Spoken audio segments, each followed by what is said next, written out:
So I will definitely utilize you guys. Okay. So in this repository, we will be mainly covering four steps. First, we have prompt engineering and context engineering introduction. Then we will be covering prompt-driven development, and we will be covering image generation, and then six-part prompting framework, context engineering tutorial. We will be covering all these steps. So let's start. Is there any prerequisites? No.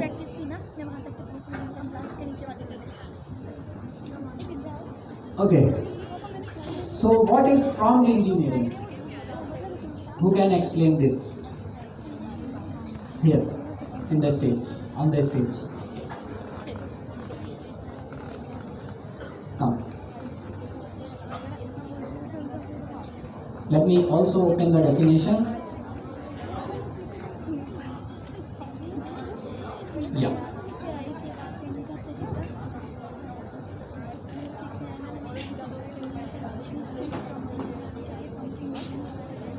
Assalamualaikum. Ismail. Actually, the prompt engineering is the art of talking with AI.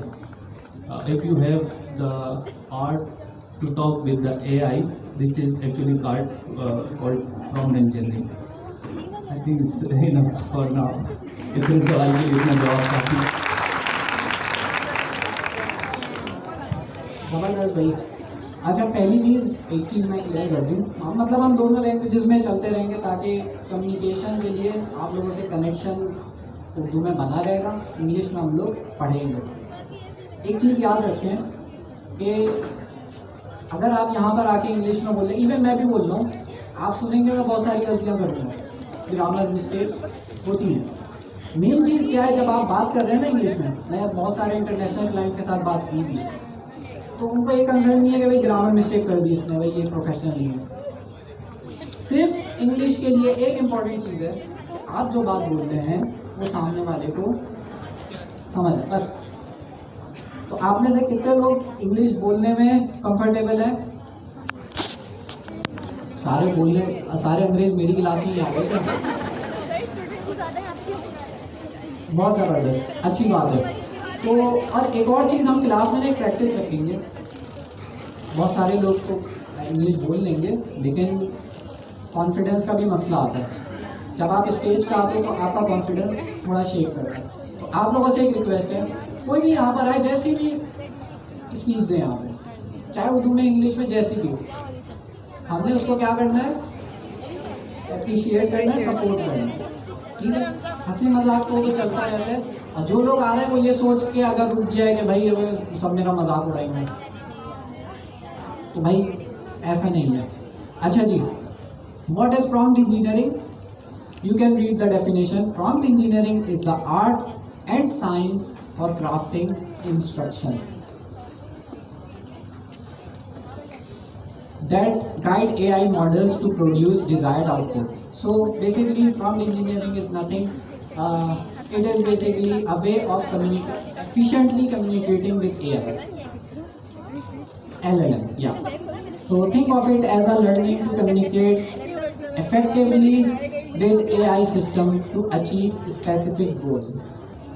Everyone can communicate with AI, but we need to communicate effectively.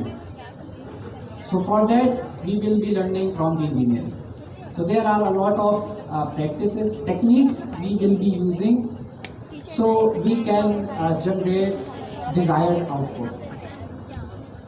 Why is it important? Do we need to be a programmer? No. In prompt engineering, we don't need to be a programmer. Anyone can learn prompt engineering. Good prompts can dramatically improve AI performance. So if you are providing good prompts, then definitely it will improve the AI outcome, LLM outcome. It's an iterative skill that improves with practice. What does this mean?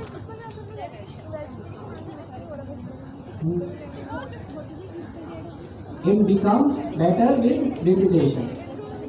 You can't expect that if you provide a prompt to LLM, it will generate a perfect output in a single try. That is not gonna happen.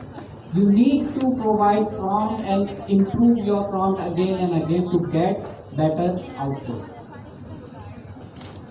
Okay, so now we have another word.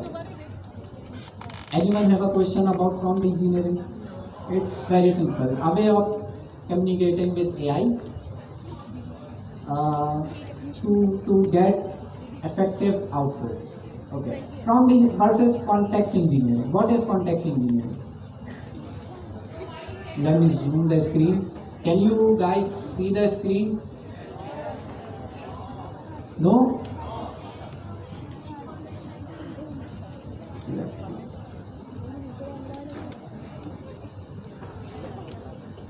Okay, I think it's good now.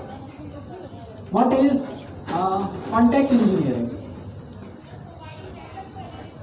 Providing data to LLM. What kind of data? External information, useful information. We are not going to provide everything to LLM. We are only going to provide useful information. Okay, so prompt engineering is basically crafting the instruction you give to the model. Context engineering is curating the information. What is this? Curating. We need to improve our vocabulary. So if you don't know any word, you can simply open ChatGPT, and we will also utilize ChatGPT for to improve our vocabulary. Okay. Anyone knows the meaning of curating? Polishing. Yes. Correction. Okay, let's just copy this word curating and let's give it to ChatGPT. Curating meaning. This vocabulary is important for us as well as for the exam. If you don't know this word, you can maybe you would skip a question. So we need to understand the vocabulary. Curating means choosing the best and most relevant things. So we are providing LLM with the most relevant information. We are not providing everything. Quick contrast, meaning we have what is the differences between prompt engineering and context engineering. We know simple. Prompt engineering tells the model how to behave and what to produce. Simple communication between AI and human. Context engineering gives the model the facts, examples it should rely on. So definitely we will be providing information, we will be providing data to in case of context engineering. What is the advantage of context engineering?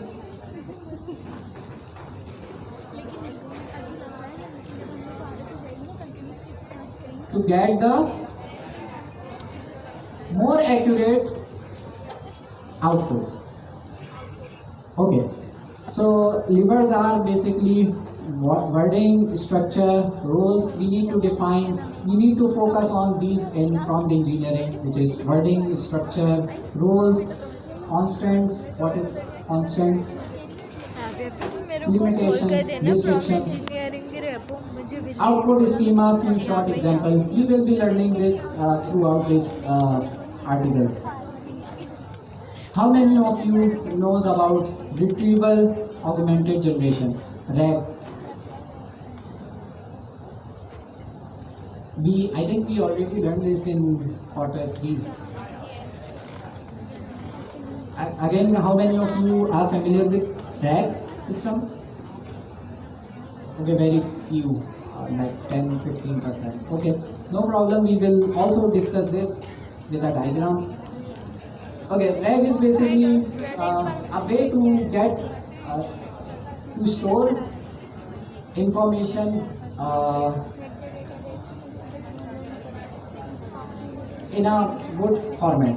So with retrieval augmented generation, we can provide data to LLM, only relevant data.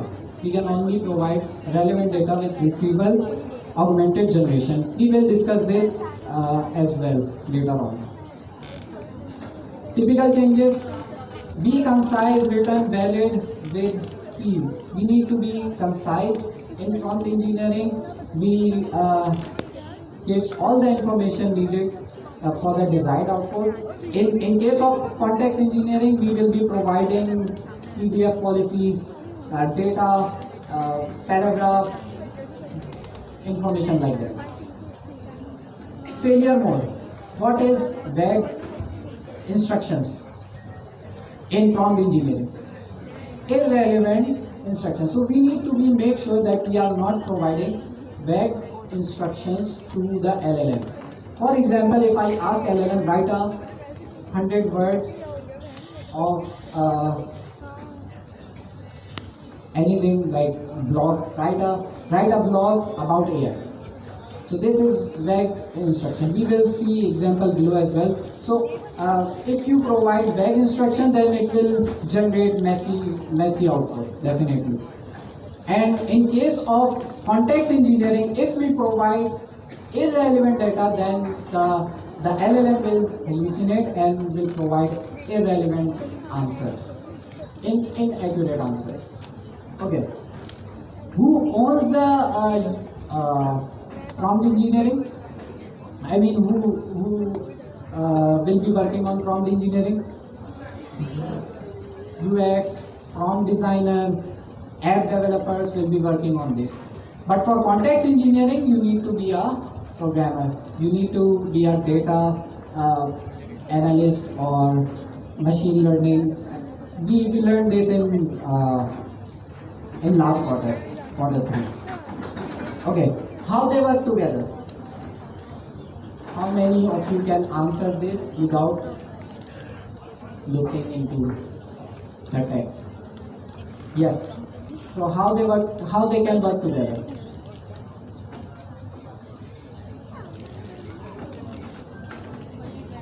Can you come here on stage? No problem, no will. आजा.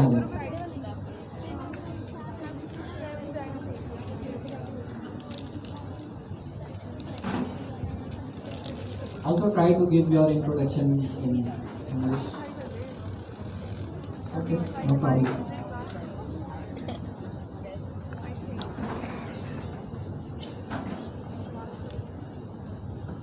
Assalamualaikum. So my name is Abir. I'll try to start with a little bit of Urdu or English का mixture. So prompt engineering is the way you give the instructions to the LLM कि exactly what it has to do. और जो context engineering है वो simply you are giving it more information, accurately selected words or that specific kind of information you need for that particular task, जिससे आपको ज़्यादा accurate answer मिल सके.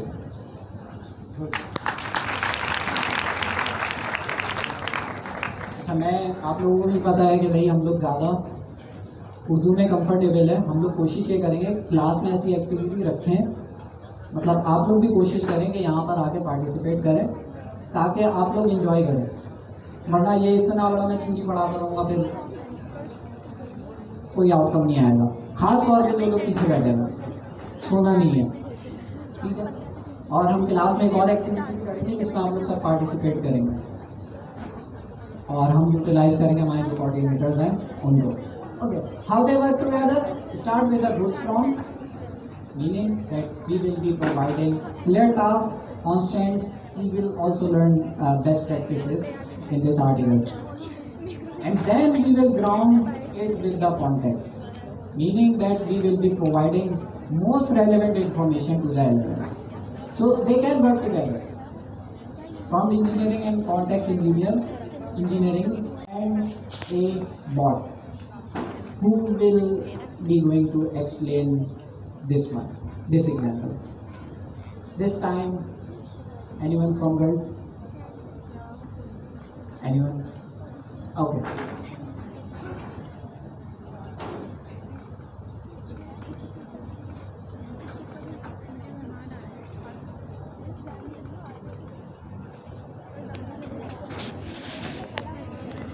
Team का confidence थोड़ा ठीक नहीं कर रहा है। स्टेज पे आके आप लोग, ऑडियंस भी तो है ना हमारी, तो खैर हम कॉन्फिडेंस बिल्ड कर लेंगे, बुलाएंगे ज़बरदस्ती बुलाएंगे सब में से।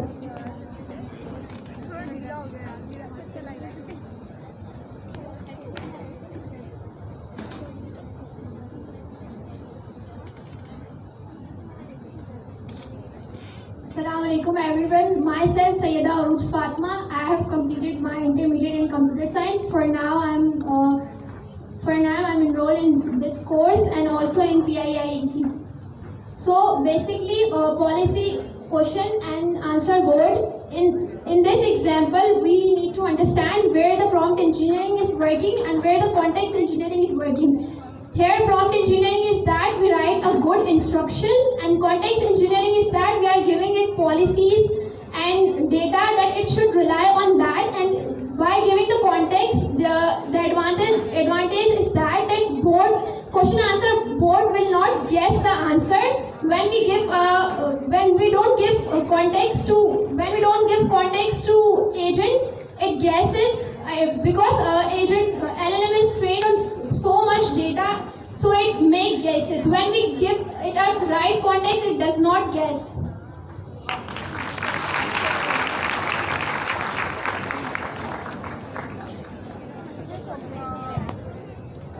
अगर मैं स्टूडेंट होता और मेरे सर मुझे बुलाते तो मैं ही तो कहाँ पे टांग जाती।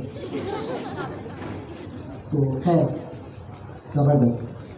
Okay, so this is one of the use case where we are trying to understand prompt engineering and context engineering. In simple terms, prompt engineering is a way of communicating. In prompt engineering, we are communicating with AI effectively. In context engineering, we are providing relevant information to LLM so it will generate good responses. Okay, and then we have agentic workflow where we are also utilizing in prompt engineering tool use instructions and function signature. So we will basically provide tool names in the prompt. In context engineering, feed tool responses, DB rows, API payloads back into the context window. So in this case, we will be so as we know that in agentic AI, what we do is we call our agent, it calls the tool sometimes, and the tool response need to be sent back to the LLM for more context. So that's what we will be doing in agentic workflow. Practical tips, what we have next. Okay, so in practical tips we have key prompt, short, specific, testable, simple tips. I think we should cover important concept in this. You guys can learn these since I think it's not very difficult. Okay, so if you have any question, you can ask. Prompt engineering is how you ask, context engineering is what you show. Combine them for reliable, scalable LLM applications. Okay, now the most important part, understanding the large language model LLM. How LLM works according to you?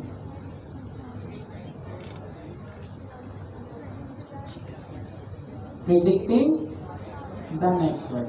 LLM is nothing but a smart application which only predicts the next word in the output it will generate. So for example, when we ask something, who is the founder of Pakistan?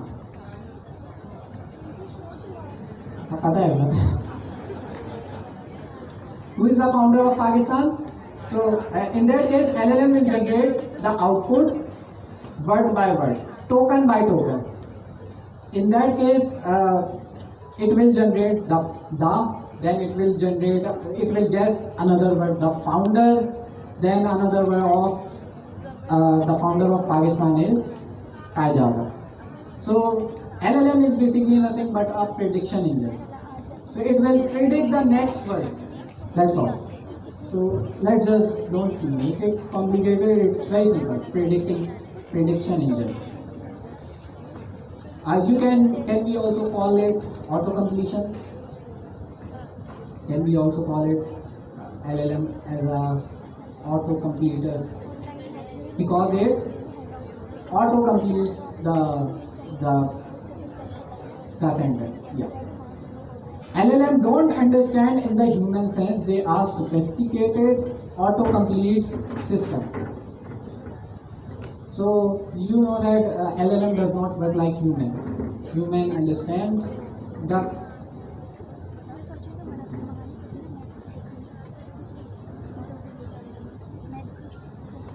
your prompt set up the context for what should come next.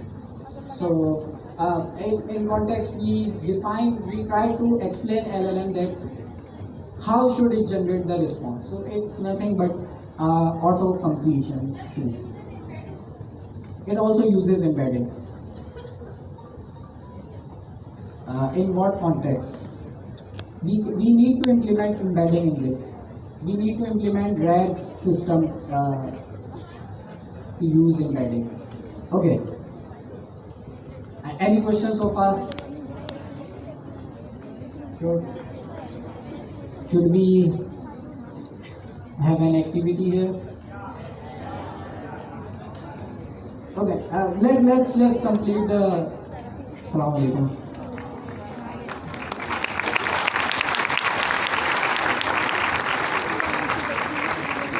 Okay, let's first understand these four concepts. I hope you already learned this in quarter 3. Temperature, and then we have output length, token limits, then we have top K, top T. Let's understand it briefly. And I have someone who will be explaining top A and top T. So Uniza, are you here in the crowd? Because she wrote a very good article, so I want her to explain it with the article.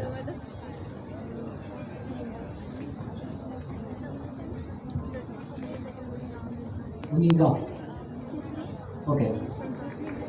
So Uniza is here.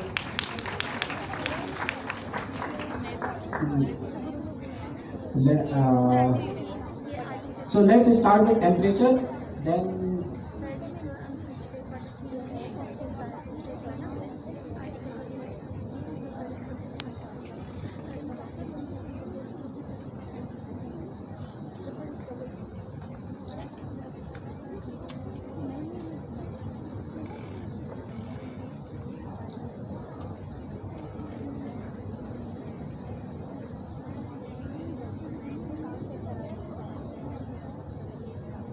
okay, so she wrote a very good article regarding temperature, top P and top K, but let me try to find it.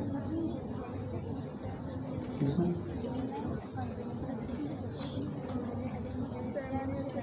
Okay, so over to you.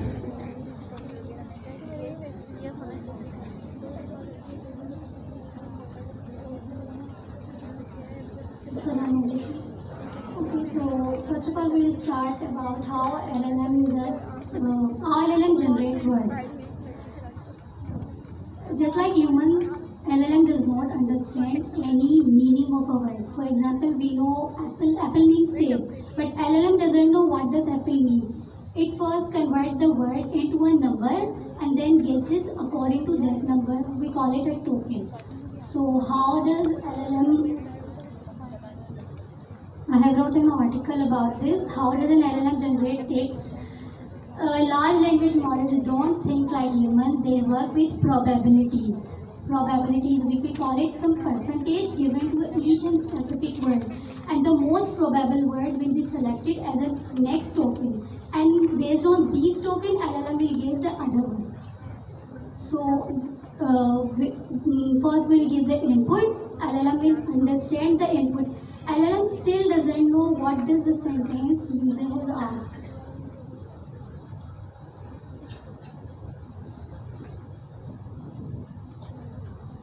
LLM will only gives the input also in a numbers. So first it will convert the input into a tokens, and then using the tokenizer, LLM will predict the each and every word according to using the probability. Just like here is an example, the cat is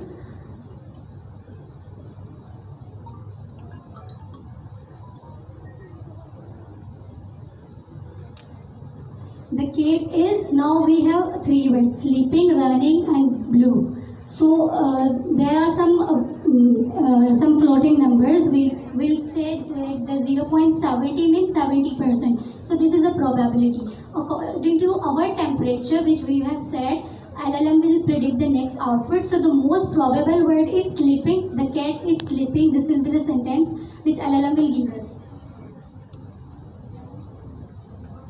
How LLM select the word? The model picks one word, add it to the sentence, and repeat until the answer is complete. So there are, we could say there are some samples which tell LLM to stop. Just like a point shows that the sentence is completed. Same in that way, the LLM does know when it has to stop the generation of the word. Model settings, we know, we all have learned about this in quarter 2. So what does model settings mean? Settings that we will provide the LLM to control its generated output. How does LLM actually work? We have learned it. So we will actually control the output of the LLM. We know that we are the local Pakistani speakers and we only speak in Urdu. So if we communicate in English or other language, we will use the most easy words which we have in our mind. But if we talk to someone foreigner, they will use the sophisticated words, so complex words. So how they know? Because they have so much memory, so much words in their memory. So in that way, the LLM also has some words which it will use first. But as we change the temperature, the LLM will get in its range more numbers and it will give us the answer.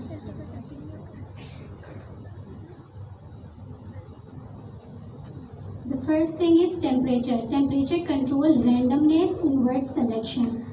The generated output, the tokens have some percentage, and according to those percentage, LLM will randomly choose any specific word to generate it output.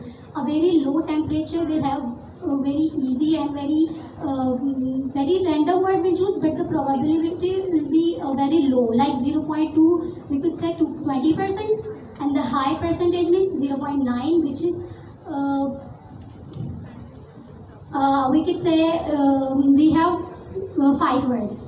If the temperature is very low, then LLM will first choose the top 2 probable words, like one has 90% and the other is 95%. The LLM is randomly choose from these 2 words. But if we change the temperature and set it to 0.9, which is very low, high temperature, so now LLM has the authority to choose from all the words it has, and sometimes LLM become very pagal ho jata hai LLM, and it will give us very random and ajeeb sa answer. So okay.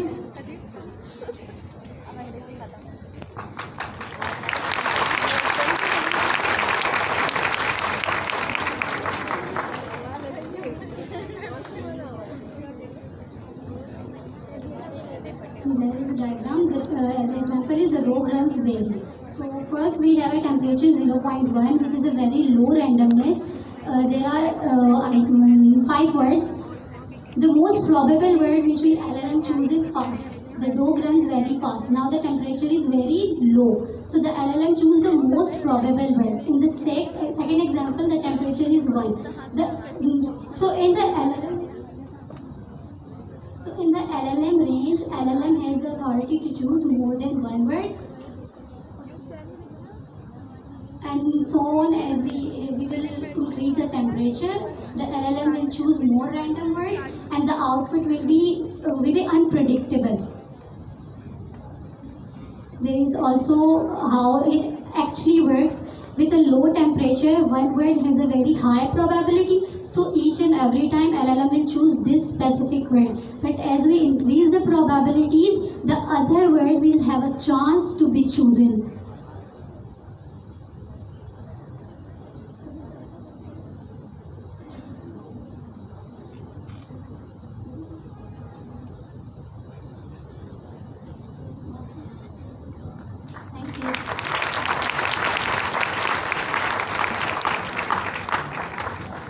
share this article with you guys. I understand that you might not be able to see the article clearly, but it's very good. I will share it with you guys, and then we will discuss this later. So Sir Zia is with us. Over to you.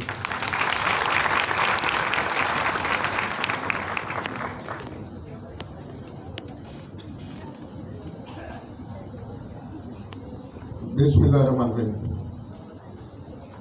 अच्छा, बड़ी discussion करनी है और आपको जो भी सवाल पूछना हो वो मुझसे तफसीली पूछ लें, कोई मसला नहीं है। मैं आपको पता है, अगर मुझे कभी गुस्सा खा भी जाता हूँ तो यारी दोस्ती वाली बात है, रात का ही बात गई। क्योंकि जब हम पढ़ाई कर रहे होते हैं ना तो बाद दफ़ा बहुत टेंशन हो जाता है और बहुत दफ़ा इशूज भी क्रिएट हो जाते हैं। तो कभी आपको भी गुस्सा आ सकता है, कभी मुझे भी गुस्सा आ सकता है, मगर उसका क्या तरीका होता है? यारी दोस्ती में आप क्या दोस्तों से लड़ाई होती है खत्म बात, रात की सुबह तक याद ही नहीं, ठीक है, वाकई याद नहीं रहता, जीरो, तो दिल में रखना छोड़िए। अच्छा, अब हमें इसके ऊपर ओपन एआई ने क्या किया? अभी मैं आपको आगे जाने से पहले अपने जो दो मेरे बड़े भाई हैं लेफ्ट और राइट पे, मैं तो छोटा सा बंदा हूँ, उम्र भी छोटी सी है, मेरे दोनों बड़े भाई बैठे हैं मेरे, और ये हैं भी बॉम्बे वाले भाई दोनों, कि गड़बड़ की तो मसला हो जाएगा।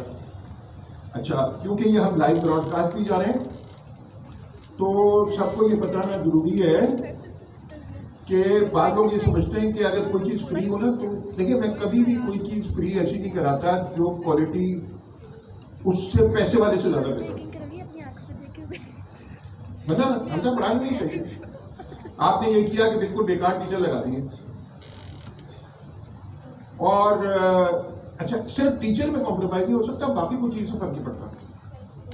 अगर आप जमीन पे भी बैठे, मैं भी जमीन पे बैठा हूँ, ये तो अल्लाह मियां ने बहुत अच्छी, ये गवर्नर साहब ने बहुत अच्छा इंतजाम कर दिया, मगर अगर ये ना भी होता तो कोई फर्क नहीं पड़ना चाहिए। अगर बुरा टाइम आ जाए तो हम सीढ़ी में बैठ के पहले भी पढ़ते थे, दोबारा भी पढ़ेंगे, जगह से क्या फर्क पड़ता है? हमारे नबी सल्लल्लाहु अलैहि वसल्लम मस्जिद नबवी, क्या आप अगर पुरानी वाली उसकी वो सुने, देख तो नहीं सकते हम क्योंकि हमारी तस्वीरें नहीं थी, मगर वो हदीसों में और जगहों में है कि बिल्कुल सिंपल सी जगह थी। अब मदीने मुनव्वरा बहुत जबरदस्त बन गया है, मगर मेरे ख्याल से उसमें ज्यादा अच्छा था, नबी थे ना खुद, उसमें ज्यादा अच्छा था। अब तो भी अच्छा है मगर उतना अच्छा नहीं है जितना पहले था। इसी तरह मैं हमजा जो है ना, मेरे अपने हिसाब से कराची के टॉप 3-4 टीचरों में और डेवलपर में है। हमजा ये ब्रॉडकास्ट हो रहा है तो जरा सा अपने बारे में बताइए कि यहाँ पे डंडी नहीं मारी जा रही। अच्छा जी, मैं जो है सर जिया के साथ 2020 से इन्वॉल्व हूँ और जो है उसी टेक्नोलॉजीज़ में वर्किंग कर रहा हूँ जो कि सर जिया रिसर्च करके ला रहे हैं। तो चाहे वो शुरू में जैम स्टैक से रिलेटेड हो, चाहे नई चीज़ें मेटावर्स हो, बीच में ब्लॉकचेन हो, अब जाके एआई हो, तो सब चीज़ें अडॉप्ट करेंगे। तो अल्लाह का शुक्र है, कभी भी मुझे ऐसा फील नहीं हुआ कि यार सर जिया, शक हुआ है थोड़ा बहुत कि भाई तो बार बार चेंज कर रहे हैं, कहीं गलत ले आ रहे हैं, लेकिन हर दफ़ा इन फ्यूचर जाके ही पता चलता है कि भाई सही टाइम पे हमने वो चीज़ अडॉप्ट कर ली है। अच्छा, टेक्निकली जो है मैं एज अ कंसल्टेंट जो है इंटरनेशनल कंपनीज के साथ काम कर रहा हूँ। नॉर्मली जो है एआई, वेब डेवलपमेंट, पूरी software engineering, front end back end database, इन सब पे जो है मैं काम कर रहा हूँ। उसके अलावा टीचिंग का भी शौक है तो साथ में वो भी चल रही हैं। अच्छा, इसमें सबसे अच्छी बात बताई है जो इसका नंबर काटने के लिए बता रहा हूँ और इसकी तारीफ में भी बता रहा हूँ। ये माशाल्लाह हमारे टीचरों में बाकियों भी होंगे मगर हमें नहीं पता उसका, वाहिद है जिसने अपने पैसों से शादी की, माँ बाप के पैसे से खिलाए, और जारी बात है फिर अपनी पसंद की लड़की भी होगी।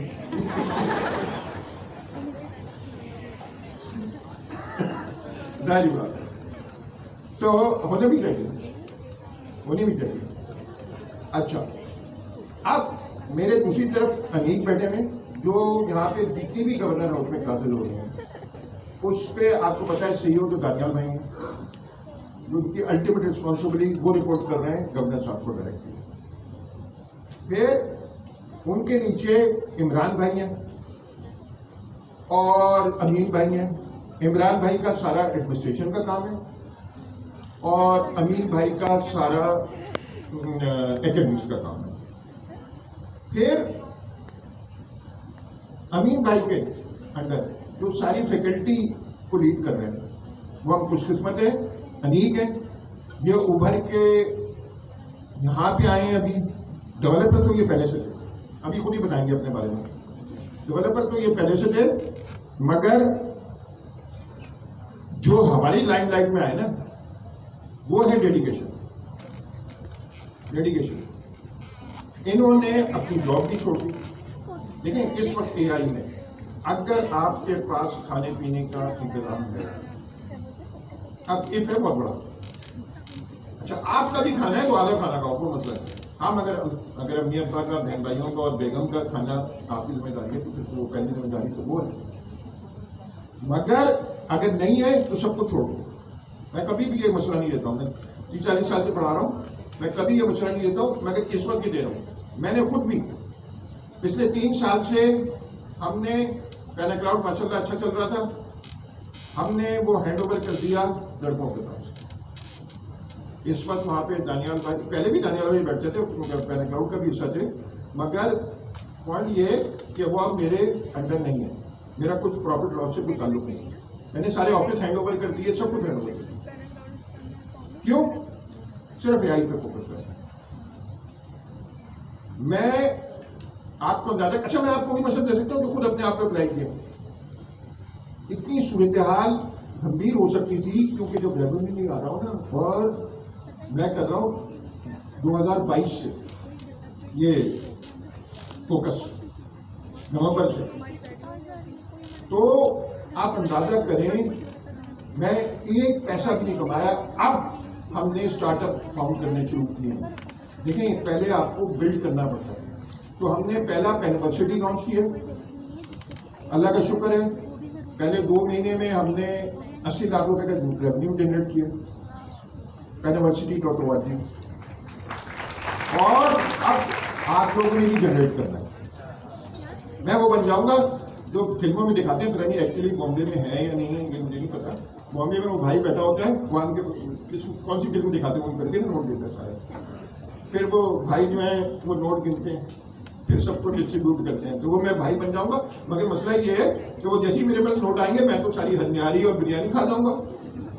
तो वो देखेंगे कुछ कंट्रोल करना, शौकों को करने का कोई तरीका निकालना। तो हमें हलाल के, अच्छा अभी मैं आपको पूरा रोड मैप बताऊंगा, और अपना दोनों मेरे दोस्त बैठे हैं, ये भी बताएंगे मुख्तलिफ पोर्शंस, क्या कहते हैं कि हमने क्या क्या करना है, तो क्या है, और मैं वो भी सिलेबस तक बता दूंगा जो आपके बाद जो नए आ रहे होंगे ना हमारे किसी भी प्रोग्राम में। इस वक्त 3 प्रोग्राम चल रहे हैं, एक गवर्नर साहब का चल रहा है, एक PIIEC चल रहा है, एक यूनिवर्सिटी चल रहा है। तो कहीं भी हमें कोई फर्क नहीं पड़ता, वो तीनों एक ही। तो हमें क्या करना है, नए स्टूडेंट्स के लिए भी हमें सोचना है, आगे जो हमारे बहन भाई पीछे आ रहे हैं हमारे, और अपना भी सोचना है और ये डिस्कशन करना है। मगर इससे पहले अनीक भाई जरा अपनी दास्तान सुनाओ। अस्सलाम वालेकुम। अच्छा जी, अगर मेरे इंट्रोडक्शन की बात करें, नाम आप शायद कुछ लोग जानते होंगे, अनीक खत्री। अच्छा, मेरा जो सर के साथ जो करियर स्टार्ट हुआ था वो 2022 से स्टार्ट हुआ था। बैरिया ऑडिटोरियम में हमारी क्लासेस होती थी और वहीं से मैंने अपना करियर स्टार्ट किया। इससे पहले मैं as a mind stack developer काम कर रहा था। सर के साथ जब ज्वाइन किया तो जैसे कि अभी हमजा मैंने बताया कि ऐसा नहीं है, हम जब भी सर की जो है हम जब भी कोई चीज़ पढ़ते हैं तो हमेशा लेटेस्ट टेक्नोलॉजी उसी को फॉलो करते हैं, और यकीन करें इसका हमें बहुत फ़ायदा हुआ है। आप तो अभी भी एजेंटी के डायरेक्ट पढ़ रहे हैं। हमें तो याद है जब हम लोग यूआईटी क्लास में बैठे हुए थे, सर हमारे पास आए, सर ने कहा हमारे पास एक खुशखबरी है और एक बुरी खबर। पहले क्या सुना? हमने कहा सर पहले बुरी खबर सुना। वो कह रहे हैं जो भी हमने अब तक पढ़ा था वो सारी चीज़ें ऑब्सोल्यूट हुई, क्योंकि उस वक्त नवंबर 2022 में ओपन एआई ने चैट कंपटीशन एपीआई जो है वो इंट्रोड्यूस कर दी थी। हमने कहा सर ठीक है, बुरी खबर हो गई, अब अच्छी खबर क्या है? सर ने कहा भाई अब तक जो हमने पढ़ा था, आपने पढ़ा था, हमने जितनी मेहनत की थी, अब सब हम एक लेवल पर होंगे, अब दोबारा स्टार्ट करेंगे। यकीन करें तब से लेकर आज तक हमने स्टार्ट किया था टाइपस्क्रिप्ट से, फिर हमने नेक्स्ट.जेएस पढ़ा, और चैट कंपटीशन से लेकर फिर हमने लैंगचेन वगैरह, असिस्टेंट एपीआई, इसके ऊपर दूसरी आज इस फॉर्म में हमारे पास एजेंटिक आई है। तब से सर के साथ अल्हम्दुलिल्लाह हम इनरोल हैं और चीज़ें सीख रहे हैं, और ना सिर्फ सीख रहे हैं लेकिन कोशिश करते हैं कि उस पर हमने इम्प्लीमेंट भी करें। हमने टाइपस्क्रिप्ट सीखी, मैंने उस पर काम किया, नेक्स्ट.जेएस पे काम किया। मेरी प्रोफेशनल अगर बात करूँ, इससे पहले अभी सर ने बताया कुछ मंथ से मैंने अपनी जॉब छोड़ दी, और उसकी वजह सिंपल ये है, इससे पहले मैं as a software engineer international software house में काम कर रहा था, और जो मेरी जर्नी है सर के साथ, इससे मैंने मल्टीपल क्लाइंट के साथ काम किया, फ्रीलांसिंग भी की और जॉब भी की। अभी लास्ट टाइम मैं जो काम कर रहा था उसमें एक एआई बेस्ड प्रोडक्ट पे ही काम कर रहा था, लेकिन जो बात है अभी सर ने बताई कि हम जो फिलहाल एक चीज़ पढ़ रहे हैं एजेंटिक एआई, इसका वाकई ही मार्केट में बहुत काम है, और यकीन करें उसी चीज़ को देखते हुए मैंने ये डिसाइड किया कि मैं अपनी फुल टाइम जॉब को खैराबाद कर रहा हूँ, कहते हैं पूरी सारी कश्तियाँ जला के अब इसका सर के साथ में इन्वॉल्व हूँ। और एक प्रोडक्ट सर ने कहा सर प्रोडक्ट बिल्डिंग की तरफ भी हम जा रहे हैं, तो एक प्रोडक्ट है अकाउंट्स एआई, उस पर अल्हम्दुलिल्लाह as chief agentic AI officer sir के साथ काम भी कर रहा हूँ। Thank you. अच्छा देखिए, बात यही है डेडिकेशन की। अब ये तो नहीं होने वाला ना कि ये इंसानी तारीख की सबसे बड़ी इजाद है और सबसे बड़ा रेवोल्यूशन है। इसमें कौन लोग जीतेंगे? वो लोग जीतेंगे जो हजरत खालिद बिन वलीद की तरह से लड़ेंगे, जो हमारे हजरत अली रज़ी अल्लाह ताला की तरह से लड़ेंगे। जो हाफ हार्टेड से तो कुछ नहीं होने वाला, हाफ हार्टेड से तो आपकी शादी भी नहीं होगी अच्छी जगह जो आपको पसंद है। हाफ हार्टेड तो नहीं चलता, एकदम फोकस करना है। अब हमारे पास हमारे तीसरे टीचर भी बैठे हैं, जरा अपना ये इंट्रोडक्शन कराएंगे और बताएंगे अपने बारे में। अस्सलाम वालेकुम। अच्छा, नाम तो आप लोगों को सबको पता ही होगा, हमारा इंट्रोडक्शन हो चुका है क्लास के स्टार्ट में। मतलब मेरा एक क्वेश्चन है आप लोगों से कि आप लोगों में से कितने ऐसे लोग हैं जो कि दूसरी इंडस्ट्री के बैठे हुए हैं, जो अभी राइट नाउ कंप्यूटर साइंस में नहीं है और किसी और इंडस्ट्री से। सो आप लोगों ने ये कोर्स ज्वाइन क्यों किया? कोई भी जवाब दे दे, जो भी दिमाग में आया हो कि भाई ये लेटेस्ट चल रहा था या क्या सोचा था, चलो फिर फारिग बैठे हुए हैं, ये लेटेस्ट टेक्नोलॉजी को अडॉप्ट करना है, राइट? अच्छा, मेरा जो करियर रहा है ना, वो करियर ऐसे रहा है कि मैंने कोई स्टार्ट कंप्यूटर साइंस से नहीं किया था। I started from civil engineering. मैंने सिविल इंजीनियरिंग की, सिविल इंजीनियरिंग की इंडस्ट्री ज्वाइन की। इंडस्ट्री ज्वाइन करने के बाद मुझे ऐसा लगा कि भाई ये मुझसे नहीं होगा, धूप के अंदर खड़े रहो और ये सारी चीज़ें करवाते रहो। Then I opted for finance. Finance के अंदर मैं गया, फाइनेंस की पढ़ाई की, 2-3 साल का मेरा एक्सपीरियंस भी रहा उसके अंदर। लेकिन उसके अंदर भी वही वाली चीज़ थी कि वो चीज़ नहीं समझ में आ रही थी कि एक इंडस्ट्री सैचुरेशन की तरफ जा रही है और सारे के सारे उसी के अंदर जा रहे हैं। आप लोगों ने भी ये चीज़ फील की होगी। जैसे कि अब हम एजेंटिक एआई पढ़ रहे हैं यहाँ पे, तो उसके बाद फिर मैंने डबल जॉब्स की, वो बहुत एक लंबी कहानी है कि किस तरीके से मैंने यहाँ पे सॉफ्टवेयर इंजीनियरिंग के अंदर अपने करियर को ट्रांजिशन किया। बट मेन फोकस यही था कि ऐसी मार्केट के अंदर घुसना है जहाँ पे स्किल्स जो हों आप यूनिक हों और आपकी जो वैल्यू आप प्रोवाइड कर रहे हो उसके अगेंस्ट में आपको पे किया जाए, ना कि जो टाइम आप प्रोवाइड कर रहे हो। ये एक बहुत इंपॉर्टेंट कॉन्सेप्ट होता है जब भी आप कहीं पे भी बैठे हुए होते हो और किसी भी कंपनी को ज्वाइन कर रहे हो तो। सो ये चीज़ थी, यही चीज़ माइंड में थी, जो इसी चीज़ को करते हुए मैंने अपने करियर को ट्रांजिशन किया और आज मैं सर ज़िया के साथ 2019 से सर ज़िया के साथ एसोसिएटेड हूँ PIIIC के बैच 1 से। तो अभी तक हैं इंशाल्लाह। पहले मेटावर्स के अंदर थे, फिर सर ने जनरेटिव एआई के अंदर ट्रांजिशन कर दिया क्योंकि वही पॉसिबल वेव थी उस टाइम पे। अब हम एजेंटिक एआई के ऊपर हैं। Thank you. अच्छा जी, thank you so much, thank you so much. अच्छा जी, अब मैं जरा सा मुख्तलिफ नाम बोलूँगा, अनीक और ये हमारे तीनों जो टीचर्स हैं, क्योंकि वरना देखें इस सॉफ्टवेयर में ना सब कुछ टीम है। मैं उतना ही मजबूत हूँ जितना हमजा और अनीक और फात वगैरह मजबूत है। अगर ये कमजोर है तो मैं भी कमजोर हूँ। अकेला बंदा क्या करेगा? अकेला बंदा कुछ भी नहीं कर सकता। आपने यहाँ भी बैठे हुए जो है ना अपनी टीमें बनानी है, बहुत इंपॉर्टेंट है। अच्छा, अब नया बंदा जो आएगा,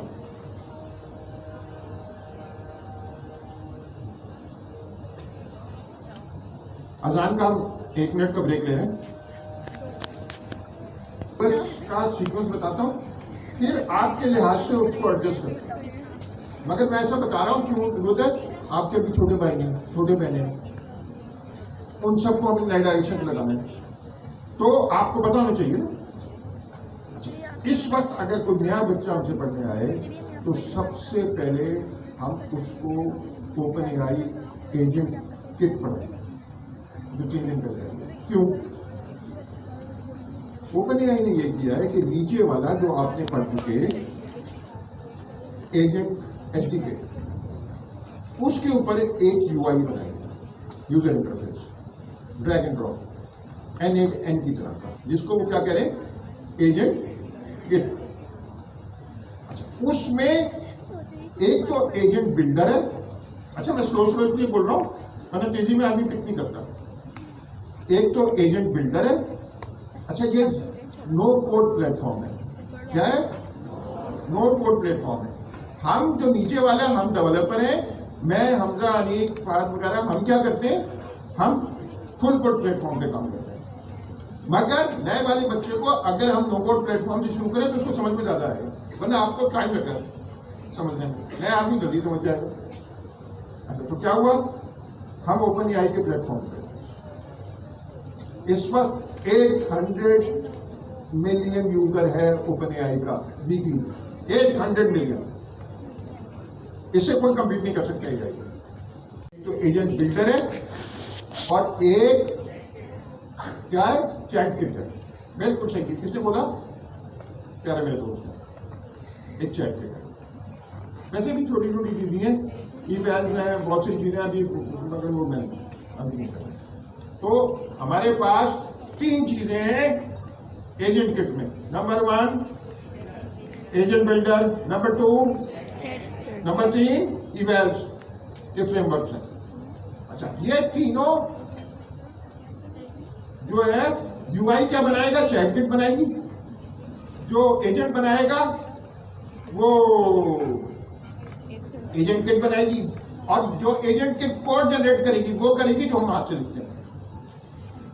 अच्छा, तो क्या होगा, आपने एजेंट किट में कोड लिखा और कोड लिख के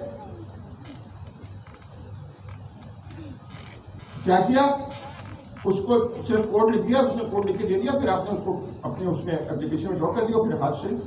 क्योंकि ये याद रखें, नो कोड प्लेटफॉर्म कभी भी उतने पावरफुल नहीं होते जितने फुल कोड प्लेटफॉर्म होते, मगर ये शुरू करने के लिए बड़े अच्छे होते हैं और नॉन टेक्निकल यूजर के लिए बड़े अच्छे होते हैं। अकाउंटेंट है, चार्टर्ड अकाउंटेंट है, तो अब आप उससे चार्टर्ड अकाउंटेंट से अकाउंटिंग का सिस्टम पढ़ रहे हैं, तो उसके साथ बैठ के एजेंट किट में आपने ड्रैग एंड ड्रॉप किया, पूरे एजेंट बनाए, एक कॉन्सेप्ट, फिर उसको खुद वापस कर दिया, फिर बाकी खुद, क्योंकि उससे डोमेन ले ली ना, और वो डोमेन आपको बता भी सकते हैं एजेंट किट से। अच्छा, अब आपको जो विराट और योगी हमने तो ये पढ़ाई, हम इंशाल्लाह 15-20 दिन के अंदर अंदर इसके वीडियोज आपको अवेलेबल कर देंगे यूट्यूब पे, यूनिवर्सिटी की वेबसाइट पे, ताकि वो आपके लिए कुछ है नहीं, बच्चों वाला खेल है। वो वीडियोज हमने पाकिस्तान की बेस्ट टीम जमा की है, जिसमें अनीक भी है और जुनेद भी है, लाहौर से, पेशावर से भी है, वास से भी है, सारी टीम जमा की है पूरे पाकिस्तान में। अमीन भी है उसमें, तो सऊदी अरब से अमीन है, कराची से अनीक है, कराची से कोई और है, कराची से हाँ सर कासिम है, फिर लाहौर से जुनेद है, फिर इस्लामाबाद से रिहान है, पेशावर से हमाद है और वास से बानिया है। तो ये हमने टीम जमा की है, उसके वीडियो हम आपको रिकॉर्ड करके देंगे यूट्यूब पे। ताकि वो तो आपने सारे कॉन्सेप्ट होंगे, थोड़ा सा खेलना ही है बच्चों वाला काम, कितनी देर लगेगी, कोई मसला नहीं। नए वाले को समझाना थोड़ा मुश्किल है, पुराने वाले को जिसने ये किया हुआ पहले, क्योंकि वो सारा तो बना हुआ उसमें ही है ना, एजेंट एसडीके पे। अच्छा, तो ये हम आपको वीडियो बिल्कुल कर देंगे, तो ये तो मसला था। अब आगे चलें, पाइथन जो आपने कर ली, तो पहले नो कोड से शुरू है, फिर पाइथन पे आए। अब पाइथन पे हमने ओपन एआई एजेंट एसडीके जो आपने कर लिया। अब आ जाते हैं हम यहाँ पे खड़े। अब हमने क्या करना है, आज हमजा शुरू कर रहा है और पूरी टीम जितने भी हमारे सेक्शन है वो शुरू क्या कर रहे हैं, प्रॉम्प्ट इंजीनियरिंग और कॉन्टेक्स्ट इंजीनियरिंग। अच्छा, प्रॉम्प्ट इंजीनियरिंग में हम नॉर्मल प्रॉम्प्ट भी करेंगे और नैनो बनाना के प्रॉम्प्ट भी करेंगे, और इसका आपका 7 किस्म का इम्तिहान होगा। कब किस्म का? अच्छा, क्या ये आप अभी समझ गए होंगे, बगैर नापे कभी पढ़ाई, इम्तिहान के बगैर कभी किसी ने पढ़ा है? मैं तो नहीं पढ़ा कभी पढ़ते रहते हैं आज उसमें। ठीक है, इम्तिहान में आपको मुझमें शदीद गुस्सा आता होगा। अभी तो आप शुक्र करें, इतने सारे जो मैं पीआईसी में हाल करता हूँ वो आपका हाल करना मेरे लिए पॉसिबल नहीं है। क्यों? मैं उनको तो देता हूँ 150 सवाल। इसने टीचरों को भी प्रॉम्प्ट इंजीनियरिंग के कितने सवाल किए? 150। इसने 150, इसने 150। आपके लिए 30 इसलिए होते हैं कि इतने सारे हैं कि अगर 150 दिया जाए तो वो तो फिर 2-3 महीने में क्या चलता है। तो आपकी बचत है थोड़ी, शुक्र करें। मगर आप अभी जब सीनियर हो जाएंगे और फिर छट जाएंगे थोड़े, तो अभी भी सीनियर कमिट तो हो गए, तो फिर मैं आपके साथ दोबारा करूंगा हाथ। फायदा अभी का है, जान तो मेरी लगती है पेपर बनाने में। अच्छा, अब हमने क्या करना है, ये एजेंट के आपको जुड़ गया, प्रॉम्प्ट इंजीनियरिंग और कॉन्टेक्स्ट इंजीनियरिंग। आपको अभी बताया हमजा ने 1-2 मिनट में, ताकि सुनने वाले हमजा ये बताओ कि प्रॉम्प्ट इंजीनियरिंग और कॉन्टेक्स्ट इंजीनियरिंग में 2 जुमलों में क्या फर्क है? प्रॉम्प्ट इंजीनियरिंग सिंपल, आपके पास इफेक्टिवली हम एआई से जो कम्युनिकेशन करेंगे वो आ जाएगा प्रॉम्प्ट इंजीनियरिंग के अंदर। कॉन्टेक्स्ट इंजीनियरिंग में क्या होगा कि हम रेलेवेंट डेटा एआई को पहले से दे देंगे ताकि वो और अच्छा रिस्पांस दे हमारे डेटा को पढ़कर।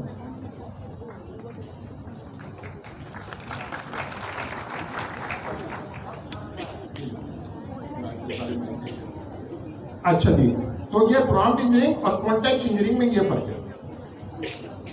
अब इसके बाद क्या करेंगे, अब ये देखते हैं, हमारा अंदाजा है हमजा कितने दिन में हो जाएगा प्रॉम्प्ट इंजीनियरिंग और कॉन्टेक्स्ट इंजीनियरिंग।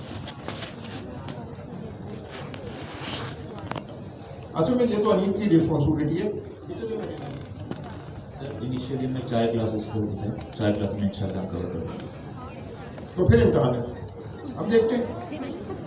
अनीक देखने मन में कर रहा है, क्योंकि ये एग्जैक्टली एक्सपेरिमेंट किए बगैर। अच्छा, इसीलिए हमने क्लासों को भी इंग्लिश में कन्वर्ट किया है, क्योंकि इंग्लिश पे फोकस बहुत जरूरी है। पाकिस्तान में 90% लोगों को जो उर्दू में बैठे में आता है, इसलिए अंग्रेजी बोलने के अलावा वेंटिलेशन, आपको पता ही है, तो यहाँ अंग्रेजी बड़ी इंपॉर्टेंट है। अच्छा, क्योंकि ये बेवकूफ़ी ये दुनिया में, पाकिस्तान में कहीं, दुनिया में कहीं और नहीं होता। हमारे यहाँ ये तालीम का म्यार समझ लिया है कि कौन ज़्यादा मुंह चढ़ा करके अंग्रेजी बोलता है। तो अच्छा, अब इसके बाद एक चीज आई है जो हम कोड लिख रहे हैं, हम एजेंट बना रहे हैं और हमें एजेंट सही बना रहे हैं। हम इंपॉर्टेंट जरा समझिएगा, इस नई दुनिया में पहले ऐप बनती थी, इस नई दुनिया में एजेंट बनते हैं, मगर एजेंट हाथ से नहीं बनते, यानी कोडिंग से नहीं होते। आप एजेंट से ही कोडिंग कराते हैं, एजेंट बना रहा हूं। अब ये थोड़ा सा लोग में कंफ्यूज है। अच्छा, अभी इसके सारी बड़ी कंपनियों ने पिछले 2-3 महीने में रिलीज कर दी है। मैं इसका नाम गिनाता हूं। नंबर 1 सबसे अच्छा जो चल रहा है क्लॉड कोड। क्या? Claude code. स्टूडेंट सबसे अच्छा है, सबसे अच्छी कोडिंग करता है। वो क्या करता है? CLI, आप अपना प्रॉम्प्ट वो खोलते हैं, कमांड लाइन इंटरफेस, उसमें आप इंस्टॉल करके सिर्फ क्लॉड लिख देंगे, वो आपको खोल देगा। अब उसमें प्रॉम्प्ट लिखे होते हैं, वो कोडिंग कर रहा होगा। अच्छा, क्लॉड कोड, मगर उसमें मसला है, एक आप में मसला है, एक उसमें मसला है। उसकी फीस है $20 महीने की, और आप लोगों के साथ मसला है कि आपने ज्यादातर लोग गरीब हैं। मुझे वैसे भी गरीबों पर बड़ा गुस्सा आता है, क्योंकि ये ना निहारी खिलाते हैं, ना बिरयानी खिलाते हैं, हम वहाँ फ्री की दोस्ती करते हैं। मगर मजबूरी अब क्या करें, पाकिस्तानी ज़्यादातर गरीब ही हैं। अच्छा, तो आपसे $20 कितने बने? 6,000। अब 6,000 आपके पास है नहीं, क्या? अच्छा, भी पता कर लेते ना हमें, ताकि हमारा अंदाजा देखते हैं कि सही है गलत है। बिल्कुल ईमानदारी से बात करें, यहाँ पे तो हम सब यार दोस्त बैठे हैं, कोई छुपी हुई बात तो कोई है नहीं। कितने ऐसे हैं जो 6,000 रुपये महीना क्लाउड को देने को तैयार हैं या दे सकते हैं? तैयार तो बहुत सारे होंगे। अच्छा, अब हमने क्या किया है कि हमने अज्यूम किया कि आप ज्यादातर नहीं दे सकते, तो अजम्पशन ये है मेरे ख्याल से मेरा सही अजम्पशन है। इंशाल्लाह जब प्रोफेशनल लाइफ में आ जाएंगे तो पहला काम ये करेंगे, ये जो आमदनी शुरू होगी उससे अपने हथियारों में तो खर्चा करना पड़ता है ना फौजी को, हथियार ही नहीं खरीदेंगे तो लड़ाई कैसे करेंगे? मगर इतना बदल शुरू कर रहे हैं। क्वेन कोड और जेमिनी। क्वेन किसका है? अलीबाबा का। क्वेन किसका? अलीबाबा का। और जेमिनी किसका? गूगल का। ये दोनों में क्वेन कोड में 2000 रिक्वेस्ट पर डे और जेमिनी में 1000 रिक्वेस्ट पर डे फ्री। हमारा काम हो गया। हमने अपने लैपटॉपों पे क्वेन कोड इंस्टॉल करना है और क्या करना है? जेमिनी इंस्टॉल करना है, CLI चलाना है। अच्छा, दोनों का इंटरफेस एग्जैक्टली एक ही है, क्योंकि वो चाइनीज है क्वेन वाले, तो उन्होंने जेमिनी का पूरा ओपन सोर्स मारा नहीं है, ओपन सोर्स है तो कोड कर दिया। अच्छा, अब ये आपकी नीचे की लेयर हो गई। मैं आस्ता आस्ता कर रहा हूं ताकि आप नई दुनिया में जा रहे हैं, आपको क्लियर होना चाहिए। तो आप इसके बाद फौरन क्या शुरू करेंगे? इन कोडर्स पे। अच्छा, ये नॉर्मली जो नॉर्मल लोग कर रहे हैं इसको कहते हैं वाइब कोडिंग, इसको कहते हैं वाइब कोडिंग। मगर अब ये अनीक बताएगा कि इससे डायरेक्ट वाइब कोडिंग करने से क्या मसाइल है। अच्छा, आज से पहले जब हम कोडिंग करते थे, डेवलपर नॉर्मल कोड करते थे, फिर हमारे पास अब कुछ टाइम पहले एक टर्म आया वाइब कोडिंग, ठीक है, जिससे पुराने डेवलपर तो कहते हैं इसकी full form vulnerability as service. लेकिन जो नए डेवलपर है बड़े खुश हैं कि वो क्या करते हैं, एजेंट या ChatGPT को प्रॉम्प्ट देते हैं और वो कोड करके देते हैं। ठीक है, इससे काम हो जाता है, लेकिन अगर आप किसी प्रोडक्ट पे या किसी बड़े प्रोजेक्ट पे काम कर रहे होते हैं तो वहाँ पर इसके कुछ नुकसान भी हैं। सबसे पहले वाइब कोडिंग से क्या होता है कि हम उसे कोड देते हैं, वो कोड उसे प्रॉम्प्ट देते हैं, वो कोड जनरेट करके देता है। इससे आपका जो स्ट्रक्चर होता है ना, वो कोई मेंटेन नहीं होता, वो कोड बड़ा मैसी होता है। दूसरा, AI से कितने लोग हैं जो यहाँ पे जो कोड जनरेट करवाते हैं? तकरीबन सारे। डिबगिंग कर सकते हो?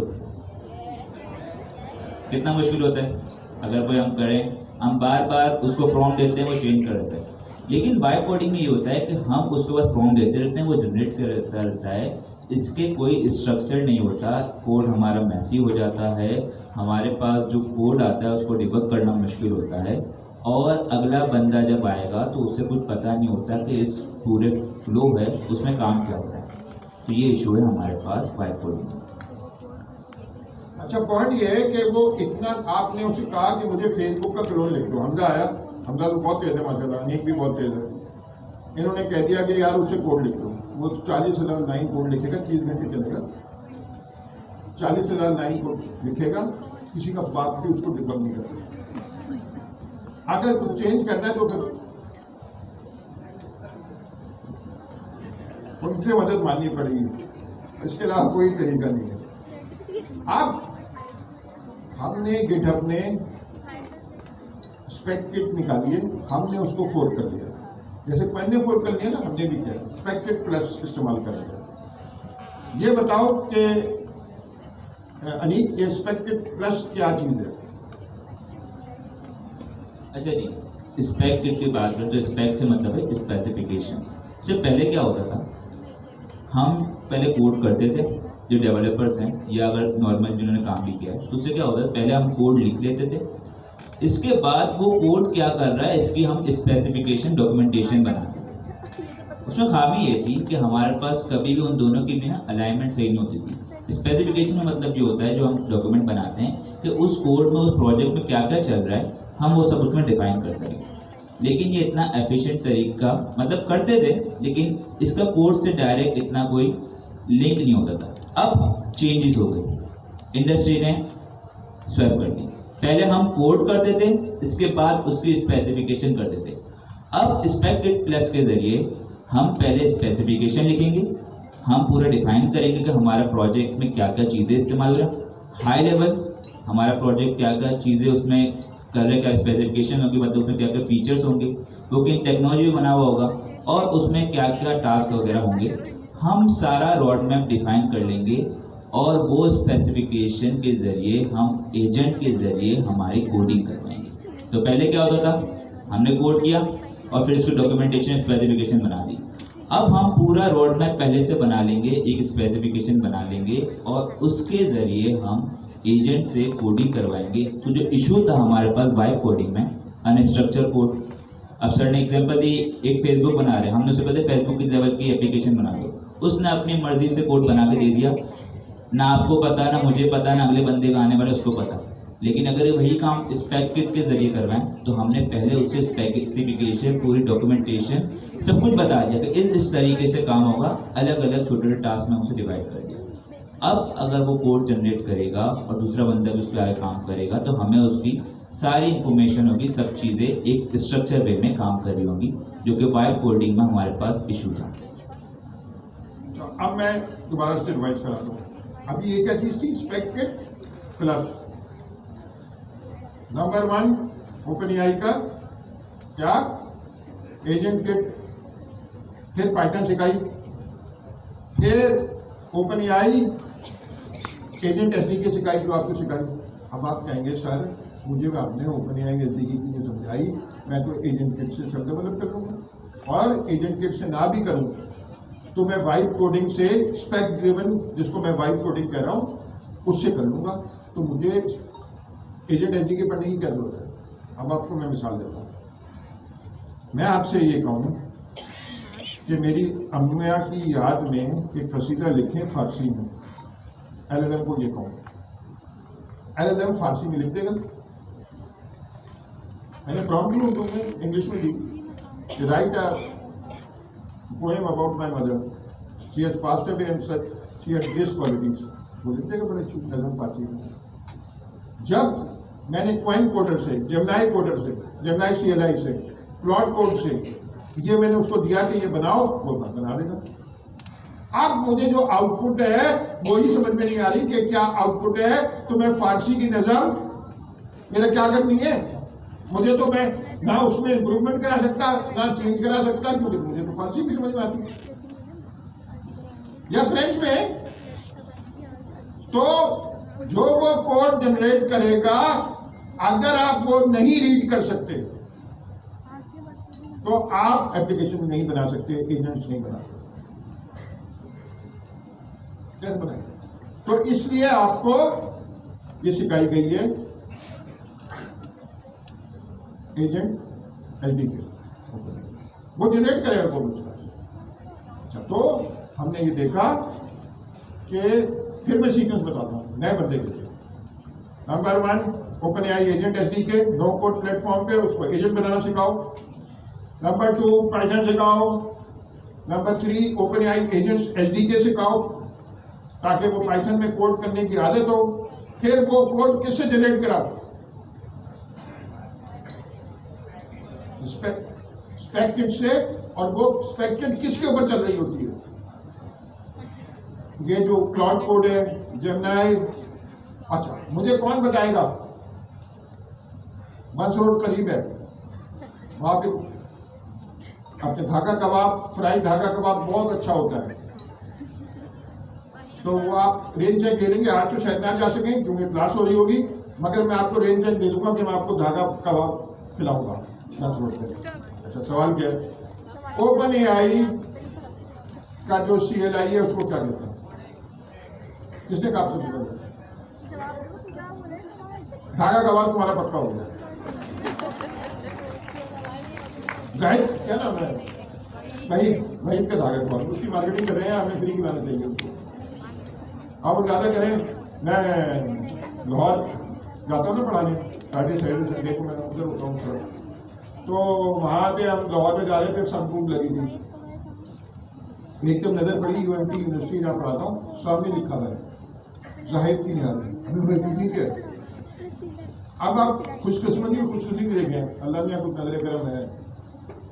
जाहिद की निहारी देखिए, हम जाके बैठ गए तो जाहिद की निहारी खाएंगे। फिर उसका इतनी देर में देखा कि हमें तो नहीं पता लगा, मगर कपड़ों वपड़ों से, स्टाइल से जिस तरह सब लोग रिएक्ट कर रहे थे, हम समझ गए कि यही होना है। वो भागता हुआ है, वो हमारा पुराना स्टूडेंट, मगर अब बड़ा मसला हो गया, वो पैसे लेता नहीं है और मुझे फ्री खाने की आदत नहीं है। तो अब हम हर दफा उसके सामने से गुजर आते हैं, एक दफा तो फ्री खा लिया और उसने बेचारे ने बहुत सारा पैक भी करा दिया। तो आप क्या करते हैं, उनके सामने से गुजर जाते हैं, उसे हेलो हेलो करते हैं, फिर कहते हैं सर खाना खा लो। मैंने कहा मैं तो अभी आया हूँ कराची से यार, भूख नहीं लगी, घर से खाना खा लिया। तो ये किस्मत देखें, जाहिद की निहारी लाहौर में पहुंच गई। इसी तरह हमने एजेंट भी इंशाल्लाह आप भी जाके पूरे पाकिस्तान में पढ़ा रहे हैं। अच्छा, तो अच्छा, अब ये स्पेक किट हो गई। स्पेक किट्स क्या करेंगे आप? स्पेक किट प्लस से आप कमांड देंगे, वो कोड जनरेट करेगा, आपको वो पढ़ना आता होगा, वो स्टेप बाय स्टेप में करेगा। अभी वो लंबी कहानी है, स्टेप बाय स्टेप में करेगा। अब इसको डिप्लॉय करना क्लाउड पे स्टैंडर्डाइज हो गया है दो चीजों पे।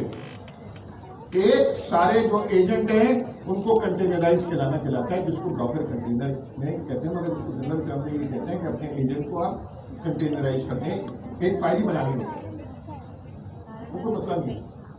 फिर उसको दुनिया के सारे क्लाउड कुबरनेटिस सपोर्ट करते हैं, क्लस्टर। अच्छा, उसमें एक और फायदा भी है, अगर आपको पाकिस्तान आर्मी या UBM जहां सिक्योरिटी ज्यादा होती है, बैंकों में होती है, फौज में होती है। अभी हमारे कासिम भाई, मैं एजेंसी का नाम नहीं ले सकता, सबको वो सिखा के आया अपनी वेबसाइट पर, क्या वो अपने कुबरनेटिस क्लस्टर को बना क्लाउड में तो कर ही सकते हैं, मगर आपके पास 3 मशीनें भी है ना, 2 मशीनें भी, तो अपने घर पे क्लस्टर बनाओ। तो जहां पे सिक्योरिटी ज्यादा है वहां पे तो बड़ी जरूरी है। मजे की बात क्या, आपको हर चीज कॉन्सेप्ट आनी चाहिए। आप देंगे किसी को, आप जब नए के CLI को ही कमांड देंगे, please deploy this, please containerise it and deploy it on Kubernetes on my local machine, सारा। मगर अगर आपको कॉन्सेप्ट ही नहीं आते तो कर देगा, मगर देखिए इस नई दुनिया में इस वक्त आप, मुझे बड़ा अफसोस से कहना पड़ता है, लोग अडॉप्ट करते हैं, ये दूसरे रेवोल्यूशन की तरह नहीं है। इस वक्त जो दूसरी जगह पढ़ाई कर रहे हैं, मैं इसलिए नहीं कह रहा कि मैं कोई स्पेशल हूँ, मैं थोड़ी इजाद कर रहा हूँ यार, मैं अपनी तारीफ थोड़ी कर रहा हूँ, मगर इस वक्त जो दूसरे कोर्सेज कर रहे हैं वो 2 साल पहले के थे, वो सब फंडेलमा हो चुका। इस वक्त अमेरिका में जो कंप्यूटर साइंस का, अमेरिका का ग्रेजुएट बहुत अच्छा ग्रेजुएट होता है, पाकिस्तान दुनिया का सबसे बेस्ट जब लड़के हैं ना कंप्यूटर साइंस में, वो अमेरिका के ग्रेजुएट हैं। एवरेज की बात कर रहा हूँ, अच्छे लड़के जो इंडिया के भी बहुत सारे, मगर वो 5% होते हैं। चाइनीज भी 5% होते हैं, यूक्रेनियन भी 5% होते हैं, हम भी 5% होते हैं। अमेरिका में 50% होता है अच्छा, मगर महंगा भी होता है यूनिवर्सिटियां। वो बेचारे सारे ग्रेजुएट करके निकले में 70% अनएम्प्लॉयड है। 70%। क्यों? वो नई दुनिया की तैयारी है, उसमें उनकी यूनिवर्सिटी में भी मौजूद नहीं है, तो हालात ही बदलते हैं ना, क्या करते हैं। अच्छा, और अगर मैं आपके लिए ये सिलेबस चेंज ना करूं तो आप कब लेगा? क्यों? मार्केट में आसान बात है, अनीक हाथ बहुत अच्छा कोड है, हमजा और अनीक को हम हायर कर लें भाई, कम पे आएंगे तो $40 पे तो आएंगे ना घंटे पे। इनसे मैं कहूं सिर्फ कोई ऐप बना, इनसे कम से कम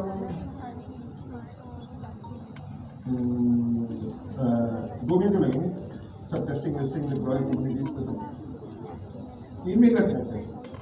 3 महीने $40 घंटे के हिसाब से 2 बंदों का कॉस्ट कितने बने? बहुत बने। 3 months 40 into 4 into 3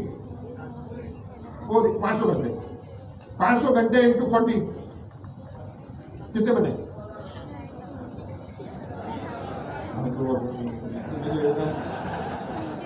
ऐसा हिसाब हमारे दोस्तों ने किया तो हम सभी बैंकरप्ट कर देंगे। 30 कितने बने? 20,000। अच्छा, by coding spec driven development अगर अनीक को देखो, इस वक्त में जाता ना पूरे पाकिस्तान में सारे डेवलपर से बात होता है। दारा नवीद है माशाल्लाह, हम उसने कुबरनीटीज का स्पेशलिस्ट है और उसने माशाल्लाह कंपनी खोली, अभी पूरा नया घर बनाया है माशाल्लाह अपनी बहनों के लिए, पूरा माशाल्लाह जबरदस्त किस्म का ऑफिस बनाया है। कह रहा है भाई सर कोई काम नहीं है इस काम के अलावा, कोई उतने पैसे देने को तैयार नहीं। अब कैसे समझाऊं लोगों को? हमारे सारे एनजीओ भी और यूनिवर्सिटियां पढ़ाई जा रहे हैं वो पुरानी चीज भाई, वो तो मार्केट में जाके जूते पढ़ेंगे, जूते क्या पढ़ेंगे? वो नो लिफ्ट है जूते, तो गुस्सा होगा तो किसी पर गुस्सा होने का भी टाइम नहीं है भाई। गरीब आदमी तो गुस्सा भी नहीं होता, उसकी तो गाड़ी सीधी। तो ये शुरू करा, तो मैंने आपका नक्शा खींचा, ये हमने किया कम वोट में और हर दूसरी कंडीशन पे हुई। ये नहीं हुआ, वो नहीं हुआ, जगह नहीं हुई, मुझे कुछ हो गया, इसीलिए मैं पूरी टीम बना रहा हूँ। अल्लाह का शुक्र इतना दम है मेरा कि 10-15 मैं ही क्लासें पढ़ा दूँ 10-15, मगर वो पाकिस्तान का अच्छा मुस्तकबिल की निगरानी होगी। फिर हमजा नहीं बनेंगे, अनीक नहीं बनेंगे, मेरी ईगो को बहुत सेटिस्फाई होगा। मगर अच्छा, हमजा कैसे बनेगा? करके बनेगा। आप कैसे बनेंगे? करके बनेंगे। जैसे अभी आपको ये चांस दिया है, आप क्या करें कि सामने आए, मैं कंटिन्यूसली चक्कर लगाता रहूंगा। मैंने अब ये प्लान बनाया है, मैं आपके पास भी आया करूंगा हर तीसरे हफ्ते और चेक करूंगा क्या सूरत हाल है। एक हफ्ते में जाता हूँ पिशावर वीकेंड पे, इस्लामाबाद और लाहौर, फ्राइडे सैटरडे संडे। एक में लाहौर चेंज करके फैसलाबाद करता हूँ, एक हफ्ते मैं आप लोगों के साथ हूँ, या इसी के साथ भी और आपके साथ भी। ज़्यादा देर नहीं, आधा घंटे में कर सकते, ताकि आपकी थोड़ा सा वो कर सकूँ। चेक नहीं कर रहा, मजाक उड़ाना, एंटरटेनमेंट भी तो होनी चाहिए, पूरी बड़ी चीज को हमजा का मजाक उड़ाने में, अनीक का मजाक उड़ाने में प्यार प्यार से। मगर इसका रूल ये है, मजाक का रूल है कि दोनों टूटे होते हैं, मन में मजाक नहीं करता कि मैं तो बुरा मान जाऊँ जो और मन से मजाक करें, ये टूटे होगा। अच्छा, कुछ सवाल? तो मैंने आपको पूरा नक्शा खींच दिया कि हमारा रोड मैप क्या है। इसमें मेहनत बहुत होती है, मगर आपने 30-40% दे रहे हैं, 30-40% दे रहे हैं, 50% दे रहे हैं। मैं तो लगा हूं, अगर कुछ नहीं होगा, कोई सूरत नहीं होगी, तो सीयू बैठे होंगे आराम से, सुबह 5 बजे बुलाऊंगा भाई, आगे मंदिर में गई क्या करने वाले लेते हैं? अच्छा, वो भागने वाले को अच्छा भाग लिया, मुझे वैसे भी कुछ नहीं करता। Thank you so much. अच्छा, हम क्लास कंटिन्यू होगी अभी, और हमें क्या करना है, कोशिश करनी है 1 महीने के अंदर अंदर प्रॉम्प्ट इंजीनियरिंग शुरू करें। उसके बाद क्या करना है फौरी तौर पे? उसके बाद हमें कोडिंग एजेंट सीखना है। जेमिनी का कोडिंग एजेंट पे हाथ सेट करेंगे, वो सब आप स्पेक्टिव के यूनिवर्सिटी के रिपोजिटरी में जाएंगे, वो सब कुछ डॉक्यूमेंट हुआ। मैंने आपको भेज भी दिया ग्रुप में वो सारी कम्युनिटी। प्रॉम्प्ट इंजीनियरिंग का भी भेज दिया है, जो अगला स्टेप है वो भी भेज दिया, और उससे अगला स्टेप एमसीपी सर्वर है। जरा सा ये बताना हमजा कि ये एमसीपी सर्वर क्या है? अच्छा जी, एमसीपी सर्वर से पहले मैं ये उम्मीद कर रहा हूँ आप सबको तो एजेंट्स के बारे में पता होगा, लेकिन जो फेसबुक पे लोग देख रहे हैं शायद उनको एजेंट के बारे में इतना ना पता हो। तो एजेंट बेसिकली अगर मैं बिल्कुल आसान अल्फाजों में बताऊँ, एक सॉफ्टवेयर बेस्ड एजेंट होते हैं, एक हार्डवेयर जो आपके पास एजेंट होते हैं उसको हम रोबोट्स कहते हैं। अच्छा, हम सपोज कर लेते हैं हमारी क्लास के अंदर एक एजेंट है, फिजिकल एजेंट, रोबोट है। अब उस एजेंट को मैंने काम दे दिया, भाई क्लास में देखते रहना, कोई सो तो नहीं रहा है, वो एजेंट घूमता रहेगा। अब आप लोग तंग भी करेंगे, कोई पीछे से पानी फेंक देगा, इसलिए हम ला नहीं रहे। तो यहाँ पे क्लास के अंदर हमने उसको रोल दे दिया, साथ में मैंने उसको क्या किया, एक टूल भी दे दिया कि भाई कोई सो रहा हो तो अपना टूल निकालना, टूल में हम दे देंगे कुछ भी, स्केल दे देंगे, ठीक है। अगर बहुत ज़्यादा ऐसे खतरनाक स्टूडेंट हुए तो हथौड़ा भी दे देंगे। तो खैर टूल के तौर पे हम उस एजेंट को एक स्केल दे देंगे। तो इस तरह से जब भी वो देखेगा भाई कोई स्टूडेंट सो रहा है तो उसको जाके अपना टूल यूज़ करेगा और टूल कॉल करेगा। अच्छा, अब कल को अनीक भाई है, अनीक भाई ने भी अपना जो है एक नया एजेंट, नया रोबोट लेकर आ गए। आप लोगों ने तो सॉफ्टवेयर बेस्ड एजेंट भी पढ़े, हार्डवेयर की एजेंट की बात इसलिए कर रहे हैं ताकि हमें आसानी हो, फिजिकल एजेंट। तो अनीक भाई भी लिया अपना रोबोट। अब मेरे पास जो मैंने टूल बनाया था, मैंने किसको दे दिया था, अपने रोबोट को दे दिया था, उसके पास रखा हुआ। अब अनीक भाई के एजेंट को भी मुझे वो टूल देना है। कैसे दूंगा? कि मैं आऊँगा एक नया टूल अनीक भाई के एजेंट को भी दे दूंगा। ऐसे ही करते हैं ना नॉर्मली आप लोग, एक नया टूल, अब एक और रोबोट आ गया, उसके लिए भी फिर एक नया टूल उसको दे दूंगा। इस तरह से भाई इतने सारे हम टूल बनाते हैं। क्या हो कि यहाँ पे मैं एक बॉक्स रख दूँ, उस बॉक्स के अंदर तमाम टूल्स जो भी मेरे एजेंट्स यूज करेंगे उस बॉक्स के अंदर मैं रख दूँ। जिस भी एजेंट को, मेरे एजेंट को अगर कोई टूल यूज करना होगा वो उस बॉक्स के पास आएगा, उस बॉक्स में से टूल निकालेगा, यूज करेगा, इस तरह से यूज करेगा। तो फायदा क्या हुआ, हमारे सारे टूल्स कहाँ पे जमा हो गए, एक बॉक्स में जमा हो गए। ये जो बॉक्स है इसको हम टेक्निकली क्या बोलेंगे, MCP सर्वर, जहां पे हम अपने सारे टूल्स डिफाइन कर रहे होते हैं।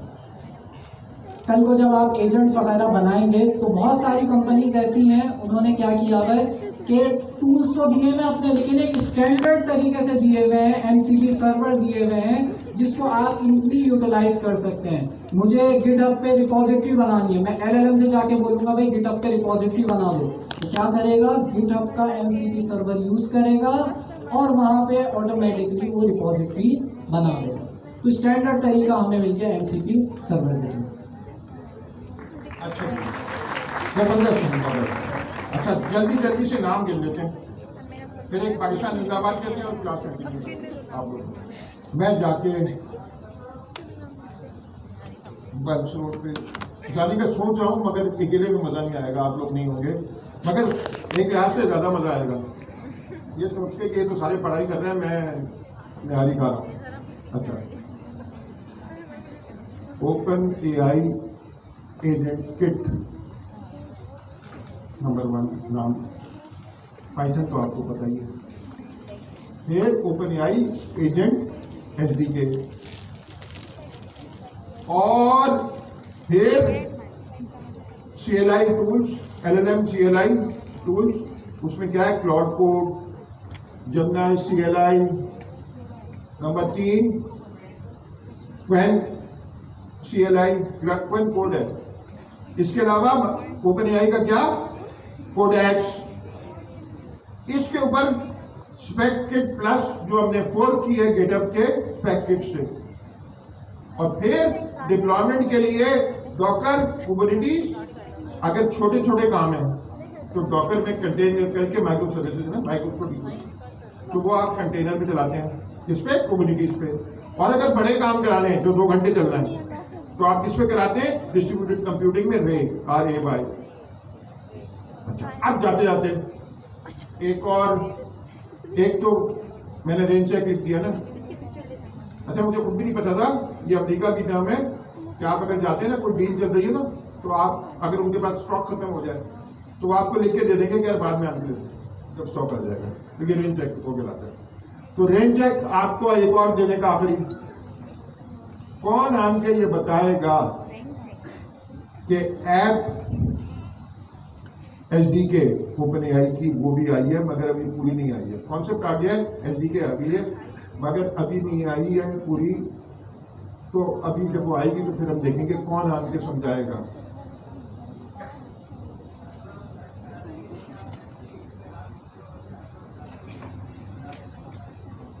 देख लो, जाऊंगा मैं, कौन सी दुकान का नाम है, वहीं पे निहारी भी खिलाऊंगा, धागा कबाब भी, धागा कबाब फ्राई भी, और उसके बाद उठेंगे तो रबड़ी खाएंगे। अब यार इससे ज्यादा तो मोटिवेशन में दे नहीं सकता, कौन आन के बता रहे ये कह रहे हैं पहले खिला दो फिर बताऊंगा। फिर तो आप नजर भी नहीं आएंगे, फिर बेहोश हो जाएंगे आप।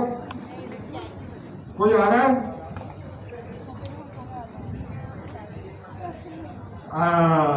आज मिल गया तो अब ये नुकसान ये तो कर दिया। अच्छा, जाते जाते देखें, ये अभी हमने सिलेबस में शामिल नहीं किया है क्योंकि ये अभी OpenAI ने क्या किया है, वो कह रहे हैं कि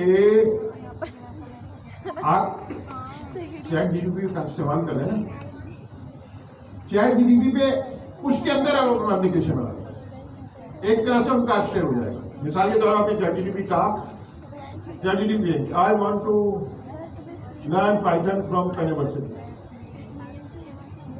अगर ऐप किट पे इस्तेमाल करके हमने उसको अटैच कर दिया OpenAI के साथ, तो वो वहीं पढ़ाना शुरू कर देगा। इसमें ChatGPT के अंदर, यानी वो ChatGPT चल रहा होगा, उसमें उन्होंने आप अपनी UI भी डाल सकते हैं, जो भी डाल सकते हैं।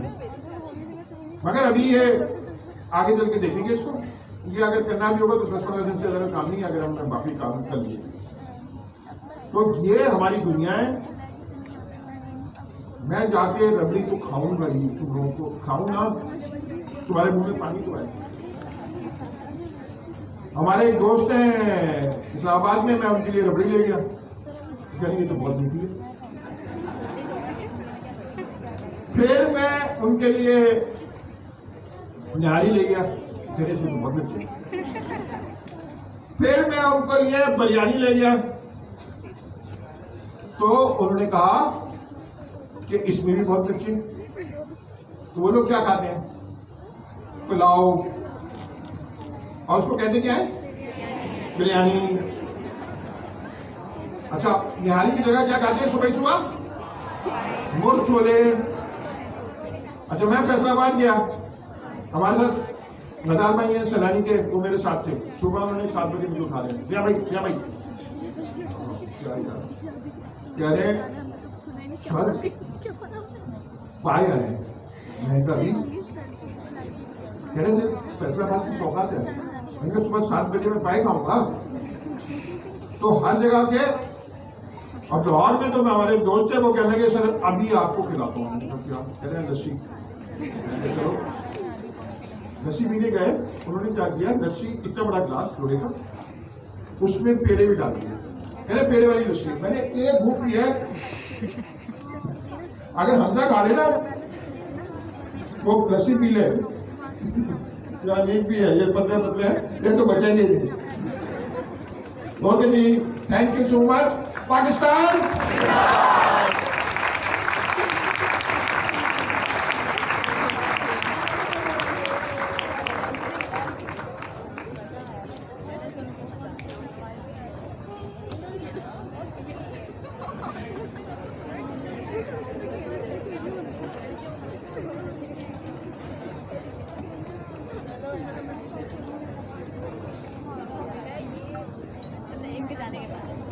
अच्छा जी, तो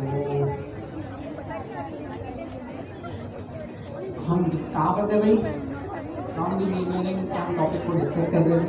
अच्छा, प्रॉम्प्ट इंजीनियरिंग में ना सारी ही आपके पास जो है प्रैक्टिकल वर्क भी है। मज़ा हमें तब आएगा जब हम इमेजेस पे जाएंगे ना और इमेजेस बनाएंगे। आप में से किसी की बनाऊंगा, किसी को जोकर बना, इनकी बनाऊंगा, ये मेरी वीडियो एडिट करके डालते रहेंगे।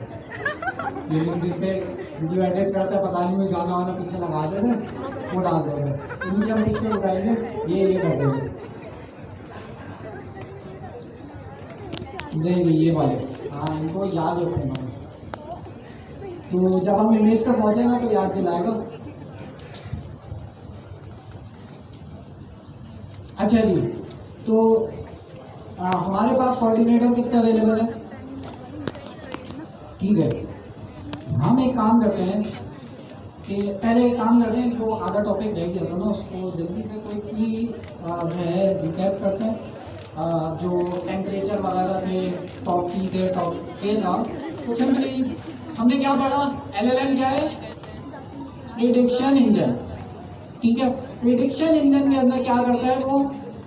हर वक्त जब भी हम उससे कम्युनिकेट करते हैं, वो जो भी आउटपुट देता है वो आपको जो सेंटेंस जो भी वो लिख रहा होता है उसमें अगला वर्ड वो प्रेडिक्ट करता रहता है, अगला टोकन वो प्रेडिक्ट करता रहता है। अच्छा, ये टोकन और वर्ड्स में क्या फर्क है? टोकन्स हम क्यों कह रहे हैं?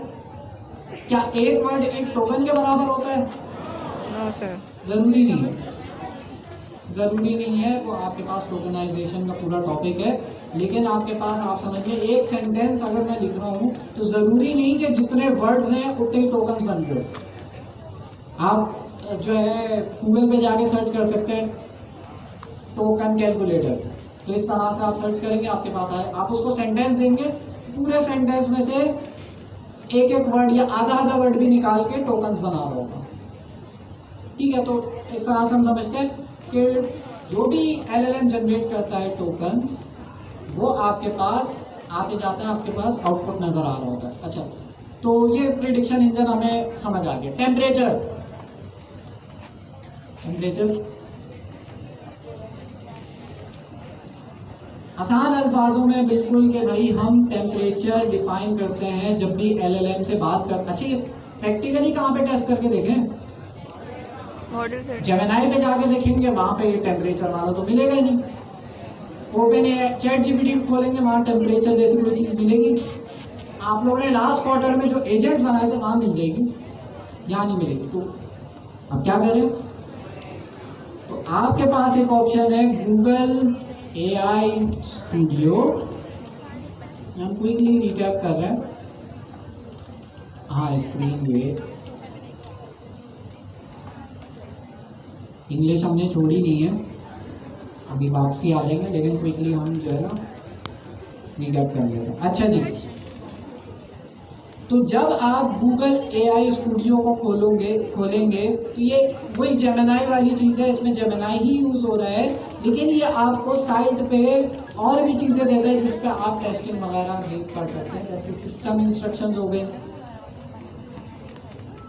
ये कोई लैपटॉप के पास है एडमिन रीडिंग से? ये ना फुल स्क्रीन नहीं आ रही है, कट हो रहा है, वहाँ से चेक कर लें। जुबैर भाई, ये ना फुल स्क्रीन नहीं आ रही है, चेक कर लें।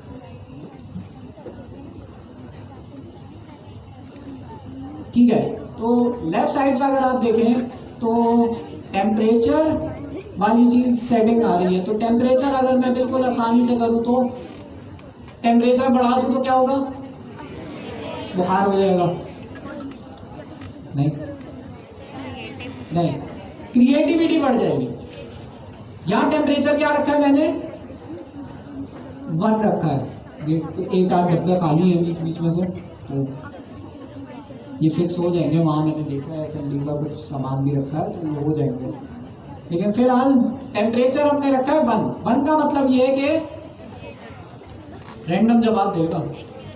आप इससे पोएम लिखवाएंगे तो ये रैंडम आपके पास जवाब देगा। ये नॉर्मली कब यूज़ कर सकते हैं आप? जब आपको क्रिएटिविटी देखनी हो, आप चाह रहे हो कि भाई टेस्टिंग वगैरह के लिए आप जो है ये टेम्परेचर 1 रख सकते हैं। अगर मैं चाह रहा हूँ भाई बैलेंस आंसर आए, तो ये ऐसा भी ना हो बिल्कुल रैंडम जवाब दे दे, ऐसा भी ना हो बिल्कुल स्ट्रेट फॉरवर्ड जवाब दे दे, तो क्या टेम्परेचर रखूंगा? 0.4 से 0.7 के बीच में, मतलब या 0.5 रख दूंगा, 6 रख दूंगा, 7 रख दूंगा, तो बैलेंस आपको जवाब देगा। क्रिएटिव भी होगा थोड़ा बहुत, लेकिन बैलेंस होगा, ऐसे बिल्कुल रैंडम नहीं होगा।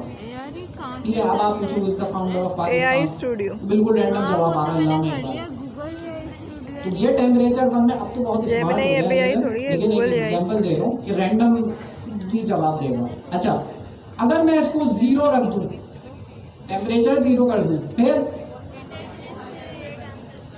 बिल्कुल आपके पास स्ट्रेट फॉरवर्ड जवाब आएगा, सिंपल टेम्परेचर होगा। अच्छा, टॉप, अच्छा इसका आर्टिकल जो है उनीसा ने जो लिखा था वो हम उसमें भी डिस्कॉर्ड पे भी शेयर कर देंगे। हाँ, डिस्कॉर्ड आप लोगों से ज्वाइन कराना है, कैसे ज्वाइन कराऊं भाई? जो लोग डिस्कॉर्ड में नहीं है कैसे ज्वाइन कराऊं? आप लोग डिस्कॉर्ड के अंदर गवर्नर हाउस वाले सर्वर पे हैं? वहां पे फ्राइडे वाला ज्वाइन कर सकते हैं? कैसे करें? नहीं कर सकते। फ्राइडे वाला वहां ज्वाइन कर ले, वहां मैं लिंक शेयर कर दूंगा। ठीक है, अगर मैंने मेन चैनल पे कर दिया सारे हर बैच से आ जाएंगे ना। ठीक है, बाकी कोऑर्डिनेटर्स जो हैं वो काइंडली जो है क्लास के एंड में आप लोग सब मिलके ग्रुप बना के मुझे ऐड कर लें, ताकि हम लोग आपसे कम्युनिकेट कर लें। आप लोगों को डिस्कॉर्ड पे मैं ऐड कर दूंगा। डिस्कॉर्ड हमारे पास बड़े मजे की चीज है, उसको हमने अच्छे से यूटिलाइज करना है। अच्छा जी, टॉप पी और टॉप के, प्रोबेबिलिटी और टॉप के मतलब आपके पास यहाँ पे टेम्परेचर वाली चीज हमने पढ़ी। टेम्परेचर के अंदर हमने पढ़ा कि 0 से लेके 0.3 के बीच में जो टेम्परेचर रख रहे हैं उस दौरान आपका एलएलएम स्ट्रेट फॉरवर्ड जवाब देगा, कंसिस्टेंट, डिटर्मिनिस्टिक। मीडियम जब हम रख रहे हैं तो 0.4 से लेके 0.7 तक, हाँ वो हो रही है, मैं आप मुझे देखने देता हूँ। 0.4 से लेके 0.7 तक आपके पास बैलेंस क्रिएटिव आपके पास आंसर आएगा। वो वैसे ही पढ़ा रही है ना।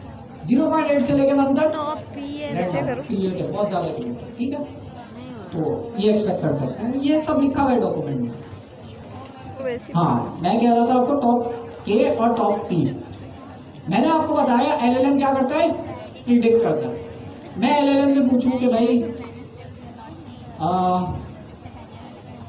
क्या पूछे भाई, हाँ मैं एलएलएम फॉर एग्जांपल एक सेंटेंस लिख रहा है, I want to go to, मतलब एक एक करके लिखता, आई आगे प्रिडिक्ट किया, वांट आएगा, गो टू।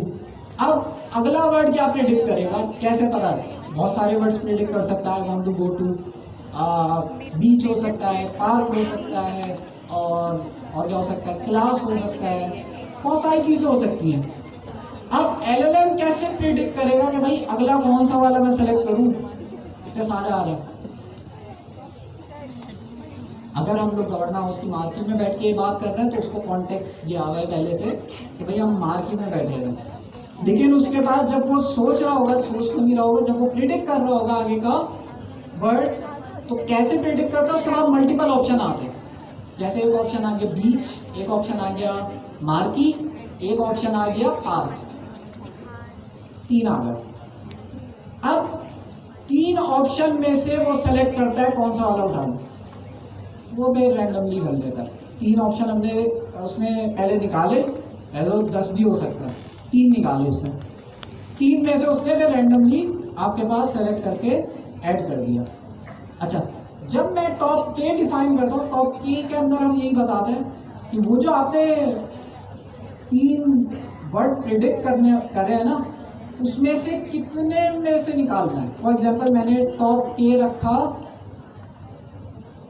टॉप के मैंने रखा क्या, 2।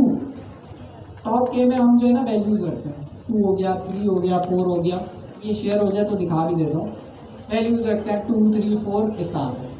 एलएलएम ने कितने प्रिडिक्ट करे, 3 प्रिडिक्ट करे, मैंने टॉप के सेट कर दिया 2, तो अब एलएलएम क्या करेगा, 3 प्रिडिक्ट नहीं करेगा, अब एलएलएम कितने प्रिडिक्ट करेगा, 2 ही प्रिडिक्ट करेगा। तो टॉप के यही है कि भाई एलएलएम को अगर मैं 10 बोलूं तो एलएलएम वो जो प्रिडिक्शन कर रहा है, आखिरी का जो वर्ड प्रिडिक्ट करने वाले जिसमें बीच आ गया, पार्क आ गया, मार्की आ गया, वो 10 सेलेक्ट करेगा पहले, उस 10 में से कोई एक रैंडमली उठा लेगा। तो टॉप के से हम ये चीज डिफाइन करते हैं कि जो हमारा एलएलएम है, जो हमारा सेंटेंस लिख रहा है word by word, token by token, तो अगला टोकन जो प्रिडिक्ट करेगा वो कितने वर्ड्स में से प्रिडिक्ट करेगा। हमने कह दिया टॉप के 10, तो अब 10 वो निकालेगा और 10 में से कोई एक सेलेक्ट करके दे देगा। फॉर एग्जाम्पल आ गया मार्की, वो 9 को छोड़ देगा, उनमें से, जाहिर सी बात है जब आप प्रॉम्प्ट लिखते हैं तो हर बार एक वर्ड आ रहा होता है ना, हर बार एक वर्ड आ रहा होता है। बैकग्राउंड में वो प्रेडिक्ट 10 करेगा लेकिन आपको शो एक ही करेगा, उन 10 में से एक। मैं टॉप के 50 रख दिया तो पहले 50 वर्ड निकालेगा, उसमें से फिर एक सेलेक्ट करेगा, ठीक है। तो टॉप के बेसिकली हम ये बता रहे हैं कितने प्रेडिक्ट करके उसने शो कराना है, उनमें से एक। सवाल जी, कितना रखना चाहिए हम टॉप के में बताते हैं, और टॉप कितना रखना चाहिए अब आपके यूज केस पे डिपेंड करता है। मैं रख दूं 50, तो अब मैं एक्सपेक्ट ये करूंगा कि यार अब क्रिएटिव आंसर आ सकता है, तो 50 में से वो रैंडम से सेलेक्ट कर लूँ। तो टॉप के में हम ये चीज बताएंगे। Top P limits choices based on cumulative probability. ये क्या मतलब? इसके लिए जो है ना मुझे आप बता रही हैं, आ जाए। तो मुझे तो पता ही नहीं बताना है।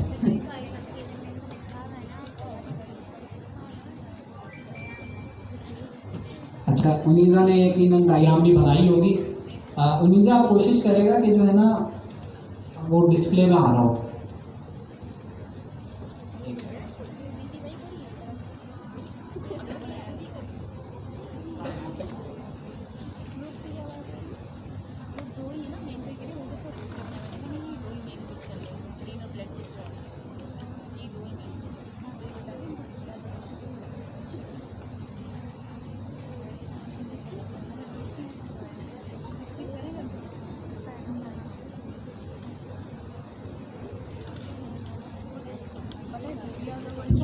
टॉप पी में क्या होता है, हमारे पास अभी सर ने कहा कि वर्ड्स होते हैं टॉप के में, हम बताते हैं टॉप 5 वर्ड्स, मतलब रैंडमली कोई भी एक चूज करना। टॉप पी में हमें परसेंटेज सेट करते हैं। फॉर एग्जांपल हमने कहा कि टॉप पी 0.9 है। अब टॉप पी में क्या होगा कि हमें जितने भी वर्ड्स गिवन हैं उन सब के जो प्रोबेबिलिटी सेट की है उसे प्लस करता जाएगा। जैसे फॉर एग्जांपल पहली वर्ड की प्रोबेबिलिटी है 0.3, तो वो चेक करेगा कि क्या ये 0.3 उस 0.9 के साथ मैच हो रहा है, मतलब इक्वल हो रहे हैं। 0.9 हमने सेट किया, पहले वर्ड की थी 0.3, तो 0.3 कम है, मतलब हम एक और वर्ड चूज कर सकते हैं। सेकेंड वर्ड पे आए, उसकी भी 0.4 है। फॉर एग्जाम्पल 4 और 3 7 हो गए, 9 के इक्वल अभी भी नहीं हुआ, तो हमारे पास अभी एक थर्ड वर्ड चूज करने की हमारी इजाज़त है कि एलएलएम इस थर्ड वर्ड को भी पिक कर सकता है। अब थर्ड वर्ड 0.2 हो गया, तो ये हो गए फॉर एग्जांपल 9 हो गए। अब उसके आगे एलएलएम और वर्ड नहीं चूज करेगा। इसे कहते हैं कम्युलेटिव प्रोबेबिलिटी, यानी जितनी आपको सेट की है उन्हें सम करते जाओ और फिर चेक करो कि क्या वो आपके जो सेट की है आपने टॉपिक उसके इक्वल्स हो रही है या नहीं।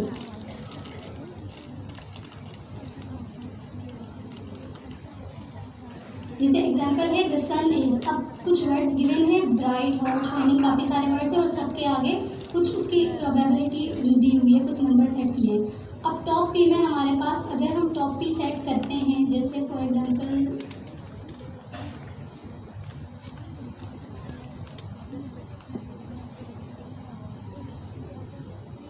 जैसे हमारे पास अभी वर्ड गिवन है, हमने टॉप पी सेट किया 0.5। अब पहले वर्ड की जो प्रोबेबिलिटी है वो है हमारे पास 0.4 और सेकंड वर्ड की है 0.2।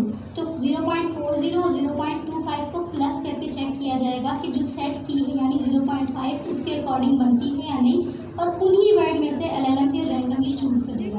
तो टॉपिक कम्युलेटिव सम है सारे वर्ड्स का, और इन सबको हम एक साथ टेम्परेचर के साथ यूज़ कर सकते हैं, लेकिन इसे यूज़ करने का तरीका हमें समझना होगा, क्योंकि अगर हम टेम्परेचर को और टॉपिक को मिक्स कर देते हैं तो आउटपुट हम कंट्रोल से बाहर आ जाएगा।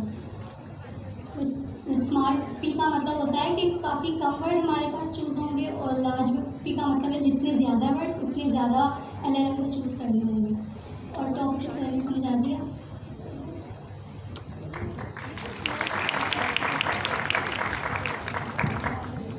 अब ये थोड़ा टेक्निकल है टॉप पी। अगर आप इस आर्टिकल को भी पढ़े ना तो इसमें भी चीज़ें क्लियर हो जाएंगी, लेकिन मैं अच्छा पहले आप लोग बता दें टॉप के और टॉप पी कितने लोगों को समझ आ गई? टॉप के आ गया है, कितने लोगों को टॉप पी समझ नहीं आया? नहीं आया, कम ही है, सही है, अच्छी बात है, कवर हो गया मतलब। खैर बहुत आसान सी चीज़ है, LLM आपको पता है एक एक करके, ये एक बीच का डब्बा गायब हो गया ना वो साइड को वजह तो साथ में देखोगे भाईचारा चल रहा है, साथ में खराब हो रहा है। नंबर दे रही हूँ मैंने ग्रुप में ऐड कर दिया एडमिन तो खैर आप ही हैं और name I want to visit. अब ये एक एक करके LLM आपका क्या कर रहा है, प्रिडिक्ट कर रहा है जी।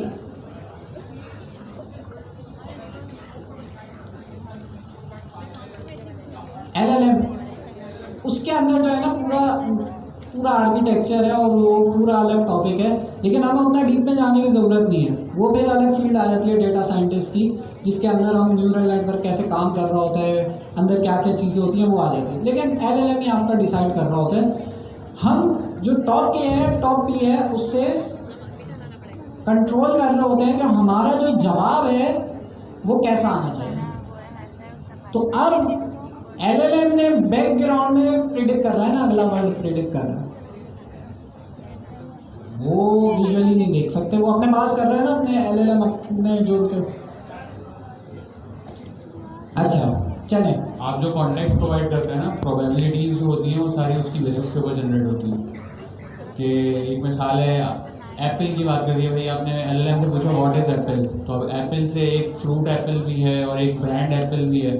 तो आप उसको जो कॉन्टेक्स्ट जो उसको प्रोवाइड करेंगे तो उसकी बेसिस के ऊपर वो डिसीजन करेगा कि क्या प्रोबेबिलिटी किस चीज़ की रखनी है, तो कॉन्टेक्स्ट की बेसिस पे होता है जी।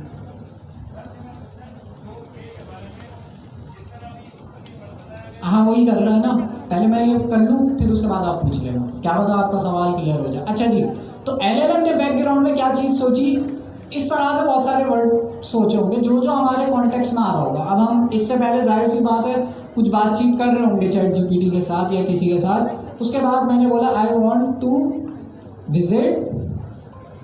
अब ये जो है LLM प्रेडिक्ट कर रहा है कि भाई आगे कौन सा वर्ड आना चाहिए, तो उसके लिए उसने बैकग्राउंड में अपने पास ये सारे वर्ड निकाले। मैं अगर इसमें सेट कर दूं टॉप के, अच्छा टॉप के सेट कैसे करूँगा, जब आप एजेंट बना रहे होंगे तो उसमें टॉप के रखने का ऑप्शन होता है। अगर आप एजेंट नहीं बना रहे, आपने ऐसी टेस्टिंग करनी है, तो फिर उसके लिए गूगल का जेमिनी जो AI स्टूडियो है वहाँ से कर सकते हैं। लेकिन यहाँ मुझे टॉप पी तो नज़र आ गया, टॉप के नहीं नज़र आया, ऑब्सोलीट हो गया। अच्छा नहीं मुझे नहीं पता, तो ये कह रहे हैं कि भाई ऑब्सोलीट हो गया टॉप के, अच्छा नहीं लग रहा था हमें। तो खैर हमारे डॉक्यूमेंट में मौजूद है, ये एग्जाम में आएगा, आप लोग एग्जाम में आया था ना, बस सही है। तो टॉप के अगर मैं रख दूँ 2, तो अब LLM क्या करेगा, जितने भी वर्ड्स हैं उसमें से कौन से निकालेगा, जो टॉप के आपके पास 2 वर्ड्स हैं। अब इसमें से इन 2 वर्ड्स में से वो रैंडमली सेलेक्ट कर लेगा कि भाई कौन सा वर्ड यहाँ पर अगला वर्ड प्रेडिक्ट होना चाहिए। ये हर वर्ड के लिए होता है, क्लास आएगा या बीच आएगा, वो कैसे डिसाइड करेगा, तो ऐसे डिसाइड करेगा कि भाई हमारी प्रीवियस जो भी कन्वर्सेशन चल रही थी उसकी बेस पे डिसाइड करेगा। तो इस तरह से आपके पास टॉप के डिसाइड कर रहा होता है। टॉप के हमने 2 रख दिया, तो 2 वर्ड्स में सब ये सेलेक्ट करेगा। जितने ज़्यादा वर्ड्स होंगे उतने क्रिएटिव ही आंसर देगा। 50 दे दिए, अब उसको कंप्यूटेशन भी ज़्यादा लगेगी, 50 वर्ड पहले निकालो फिर उसमें से रैंडमली सेलेक्ट करो, तो ये वाली चीज़ है। अच्छा वापस आते हैं, टॉप पी की जो वैल्यू है वो हम किस तरह से सेट करते हैं, हम रखते हैं 0 से लेके 1 तक या 0.2 तक, 0.9 होती है। यहाँ पर आते हैं, यहाँ पे हमारे पास जो 0 से लेके 0.99 तक आपके पास क्या कर रहे होते हैं, हम टॉप पी डिफाइन कर रहे हो। तो फॉर एग्जांपल, अच्छा अब यहाँ पे से वर्ड्स तो निकाल लिए अपने पास, शॉर्ट लिस्ट कर लिए वो LLM ने कि भाई आगे कौन सा वर्ड प्रेडिक्ट करना है, उसने निकाल लिए इतने सारे वर्ड्स। अब इसके साथ LLM क्या करता है कि प्रोबेबिलिटी भी लिखता है। फॉर एग्जांपल बीच के होने के चांसेस कितने हैं वो यहाँ पे डिफाइन करेगा। फॉर एग्जांपल इसके होने के चांसेस है 0.5, क्लास वर्ड होने के कितने चांसेस हैं, इसके होने के चांसेस है 0.3, पार्क होने के कितने चांसेस हैं? पार्क होने के चांसेस है 0.2, और ये लास्ट में हमारे पास होम के होने के कितने चांसेस हैं? 0.1। ऐसी मैंने जो है रैंडमली प्रोबेबिलिटी लिख दी है। 0.5 का क्या मतलब हुआ कि भाई इसके सेलेक्ट होने के ज़्यादा चांसेस हैं। 0.1 का क्या मतलब हुआ कि भाई इसके सेलेक्ट होने के कम चांसेस हैं, क्योंकि इसकी वैल्यू, ये सब LLM कर रहा होता है, हम नहीं कर रहे होते, ठीक है। तो सारी प्रोबेबिलिटी डिफाइन हो गई जी, ठीक है। अच्छा, अब टॉप P में मैंने आके बोला भाई आप रख दो कितना? 0.8, या हम टॉप P डिफाइन कर सकते हैं, जैसे AI स्टूडियो के अंदर भी हमने देखा था, हम कर सकते हैं। अच्छा, हुरैन आई हुई है? हुरैन है हमारी क्लास में?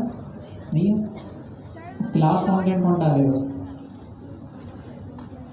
मुनीब, आपसे मुनीब डाला करेगा भाई क्लास कंटेंट। अच्छा खैर, तो क्लास कंटेंट के अंदर आप जो है ना गूगल स्टूडियो का भी लिंक डाल देगा। तो टॉप P मैंने रख दिया 0। अच्छा, टॉप K को हटा देते हैं क्योंकि आप टॉप P कर रहे हैं, इन सबको साथ भी यूज़ कर सकते हैं, उसकी एग्जांपल्स मौजूद है नीचे। टॉप P मैंने रख दिया 0.8। अब इसका क्या मतलब हुआ कि इसने जितने भी वर्ड्स निकाले हैं अपने पास, उसमें से किसमें से रैंडमली सेलेक्ट करेगा?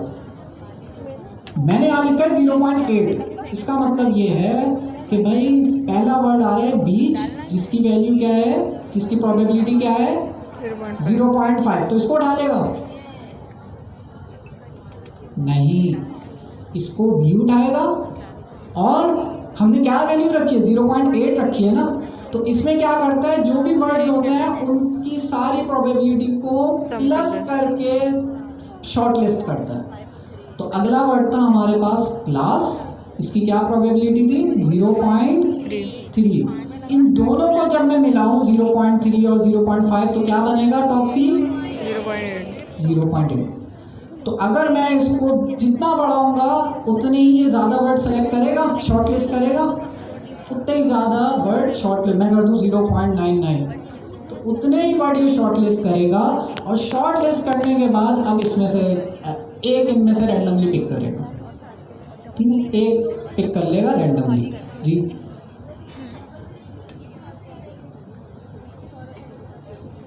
देखिए प्रोबेबिलिटी जो है ना वो उसने डिसाइड करी है कि ज़्यादा चांसेस किसके हैं।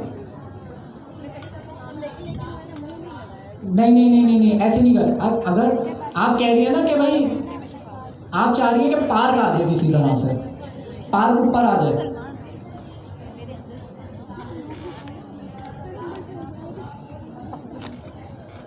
नहीं उसको नहीं करता। अच्छा, ये कह रही है कि भाई अगर क्लास की प्रोबेबिलिटी होती है अगर ये नीचे होता, मतलब इसकी प्रोबेबिलिटी कम है, 0.1 कर देते हैं। हाँ,